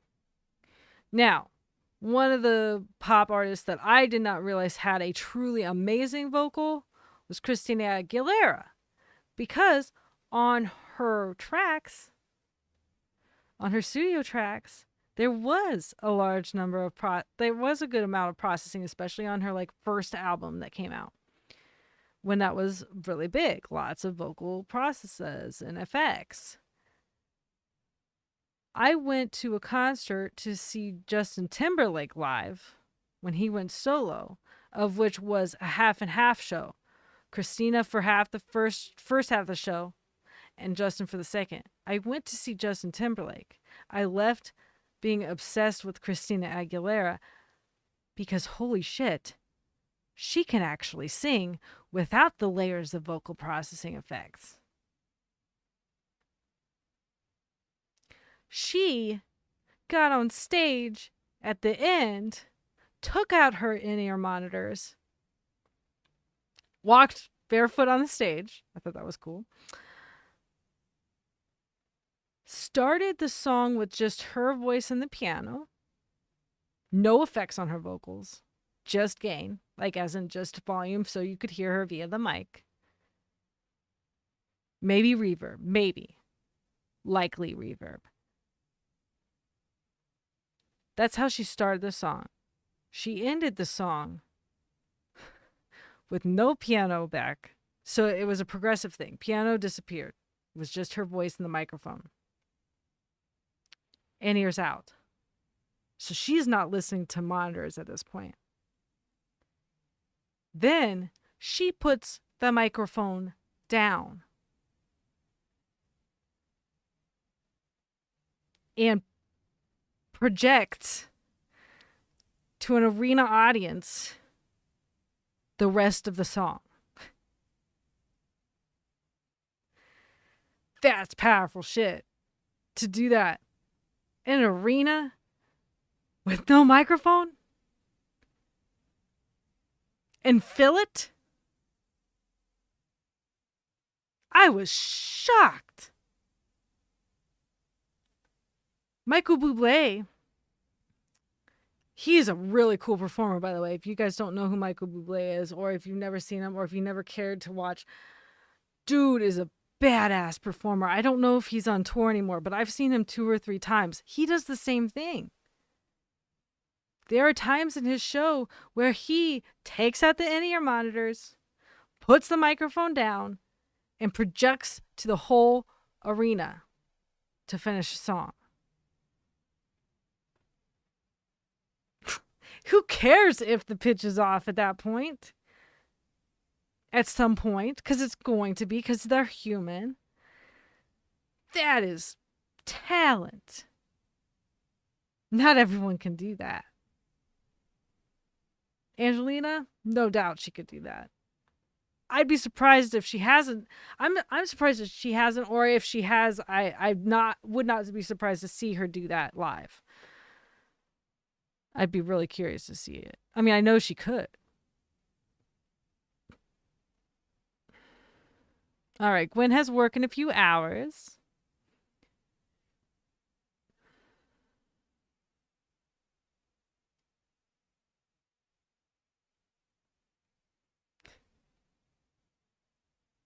Crab, the YouTube channel Wings of Pegasus will sometimes break down a song and show where autotune was used versus a real live recording.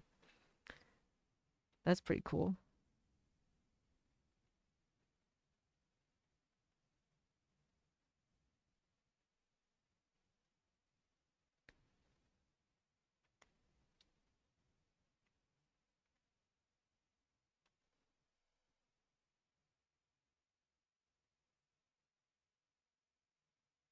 Gwen, sorry, this is probably 20 minutes ago. I don't know. Gwen says, sorry, guys and gals, gotta go. Dealing with an idiot from work on the phone. Gay, you can fill me in later with whatever is said about my uneducated comments. Oh my gosh. Oh, Gwen. That's, and I hope y'all don't take this, get offended, because I get super in your face and passionate about this stuff. It's not that I'm like, I might sound angry or I might sound, I don't know. Tell me.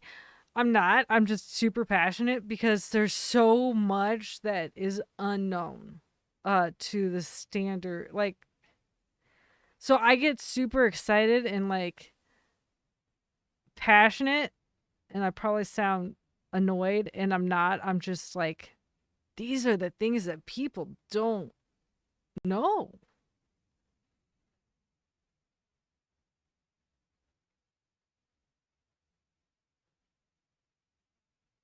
Okay. Here you go. See you, Gwen. Don't let them ruin your day. Not worth it. Exactly. I agree with that. Idiots on the phone from work are not fun. Gay, I'm developing a whole new perspective on this subject thanks to this discussion. Very interesting and very educational. Well, I'm glad you're enjoying. I know it's a lot. I get all into it.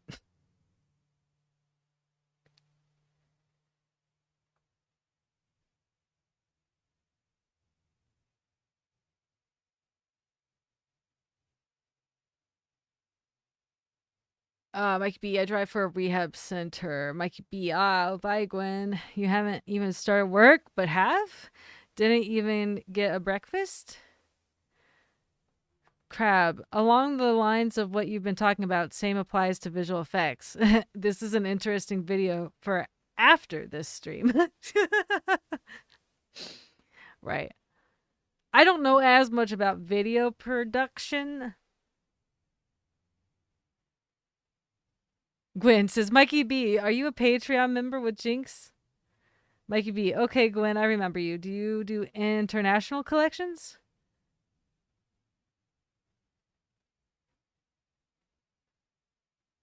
Mikey B, I'm old, not technology savvy. This will do me. Like, as in, like, this is good. Crab, the pop artists who are dancing 90% in their live shows, I don't begrudge the lip syncing, honestly. They're working hard for your dollar at that stage. Yes, I agree. And there's a lot of them that still don't lip sync. There might be backtracking, yes, in case they need to frickin' take a breath. There is absolutely backtracking for that purpose. They need to breathe. And when you watch those performers, you can tell they're singing, and you can tell when they need to take a break, and that's okay. I 100%. I love that statement crab. That's how I feel. They are working their asses off, literally.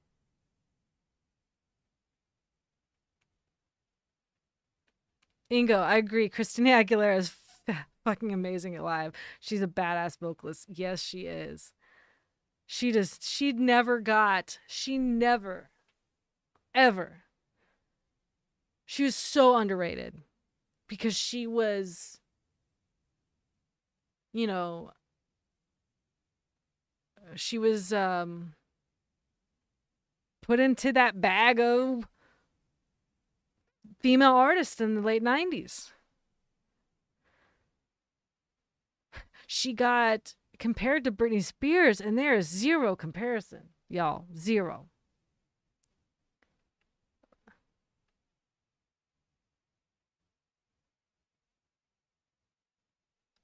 Yeah, Ingo, Tori Amos is another one I think uh, is a live beast. So much emotions in her voice. I agree with that too.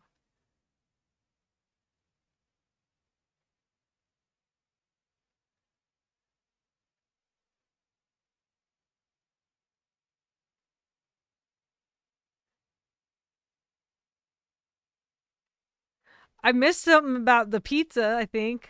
Anyhow, um, Crab says Ingo has fully digested his pizza at this point. I don't even know what that means. I clearly missed something. And then Ingo says, "Sure I have. Sure I have. Was awesome. Bologna, grilled bacon, chilies, red onions, corn, garlic oil, and mozzarella. My absolute fave pizza.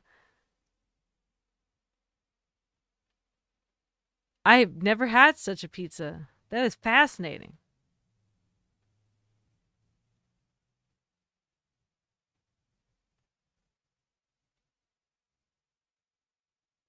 I don't know who that is. Okay, the Bass Blast says Nustrat Fateh. I don't know. I have no idea. Was sitting through his whole show while the crowd was going nuts. That's funny.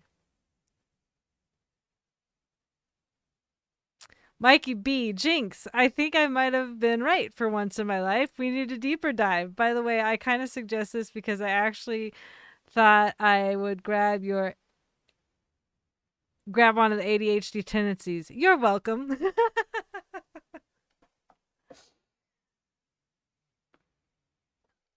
I mean, it's a wonderful can of worms. There's so much to talk about on it. But I like the live talk because people are bringing up different things and I can like touch on those different things. I don't know how I would go about it. It's just like my own educational video. Maybe just based on like the conversation we had, I can pull questions or like have, hey, I'm going to be talking about this. What questions do you have? And have it a post and have people comment before I do it.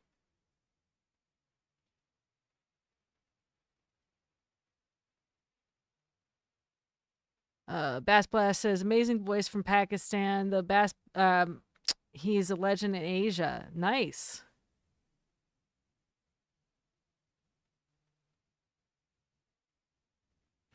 Mikey says bologna on a pizza? That's not right.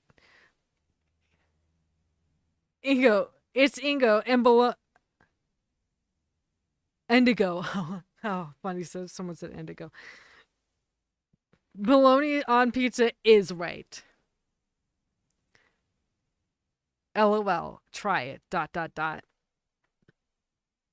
Oh god, it's 2:03, guys. I gotta get off here about 10 minutes. I'm glad I looked at the clock.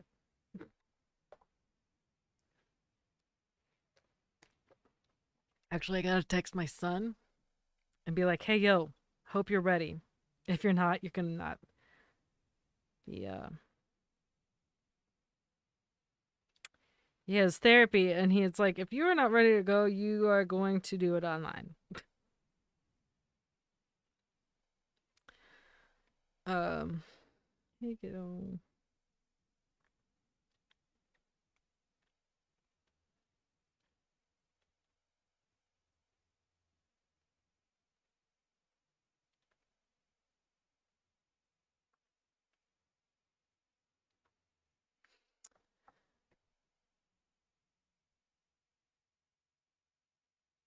Crap, you could show 3 levels arbitrary of auto tune.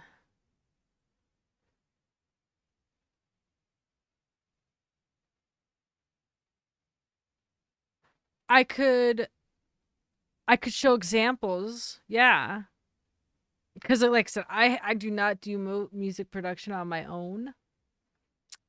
But yeah, I could pull like 3 different versions. Yeah. 3 different examples of autotune. Anna says it's been great listening to you. Thank you.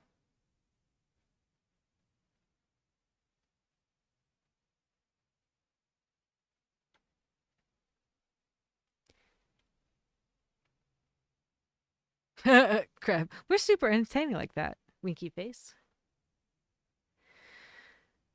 Bass Blast says you should try to listen to we're gonna say NF, but not the NF that people think. Because I don't want to butcher the name. On your own time. Not sure it would bring much traffic to your YouTube channel, but it's one of those most beautiful voice on the planet. I will check it out. I love that. Thank you for letting me know. I will. And we can talk about it on live once I hear it myself. Like, hey, this was freaking sweet. Anna said, I always learn so much listening to you. Oh, thank you. I'm glad. I'm glad you do. I'm glad. Hopefully, it makes some sense.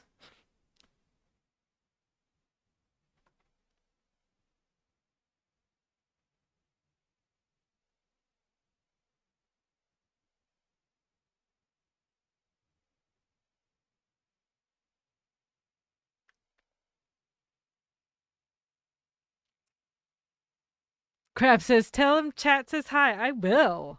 Ooh, I will. He will love that, my son. Ingo, what reactions on your plan for this week? I get to figure that out. I know. I am the most unorganized human. I had a list somewhere. Where that list is.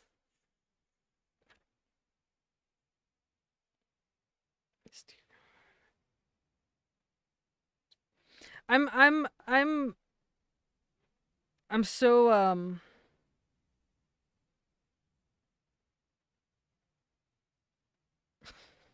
I'm torn on what this week will be like. There's a couple bands that I have yet to react to that I want to. Um I know there'll be an Angelina sometime in the next 7 days. I know there'll be a bandmate sometime in the next 7 days. I know there'll be a Nightwish sometime in the next 7 days. I'm sure there will be a Ren if he has something come. I know he has something come out on Thursday, and I like to try to keep up with his new stuff. Um, I think it'll be a lot of rabbit holes that I've already started. There was a couple like I wanted to react. There's part of me that wants to react to Kim Dracula. There's part of me that wants to react to Bad Omens, both of which I have not heard yet. So I'm kind of trying to figure out if I'm gonna go with rabbit holes that I've already started or have a few new.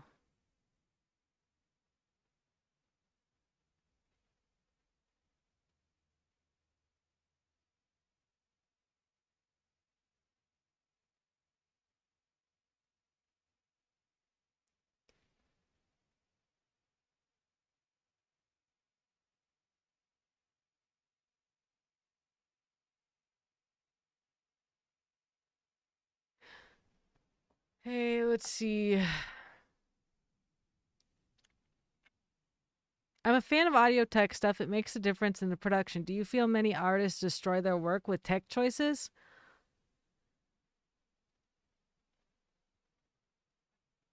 That's a really good question.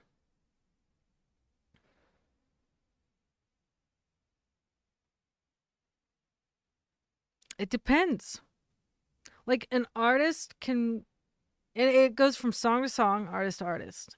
Um, each scenario is different. I feel like not every scenario, but again, I talked about NSYNC. I talked about boy bands that perfect example of where I think like Instinct came out with a new song, brand new song, a week and a half for 2 weeks ago now, and it's awesome. It's a truly Instinct song. It's great for our, you know, their literally lifelong fans, um, who waited all these years. It's 100% Instinct song. However, I will say, and their harmonies are freaking badass in it, and they sound really good live. On the production, I feel like they used more autotune than they needed to. And I also know that that usage of autotune was a purposeful creative thing. Like, they know they can sing. So it was definitely on purpose and not in a sense of like, oh, we can't do this. This is for the sound of the aesthetic of the song. I still think they didn't need to use as much as they did. So that's like an example. Like, it really just depends on the song. I don't know. I feel like it happens. Do you feel artists destroy their work with tech? I don't think it's a destruction. I just think sometimes it can be overkill depending on the situation.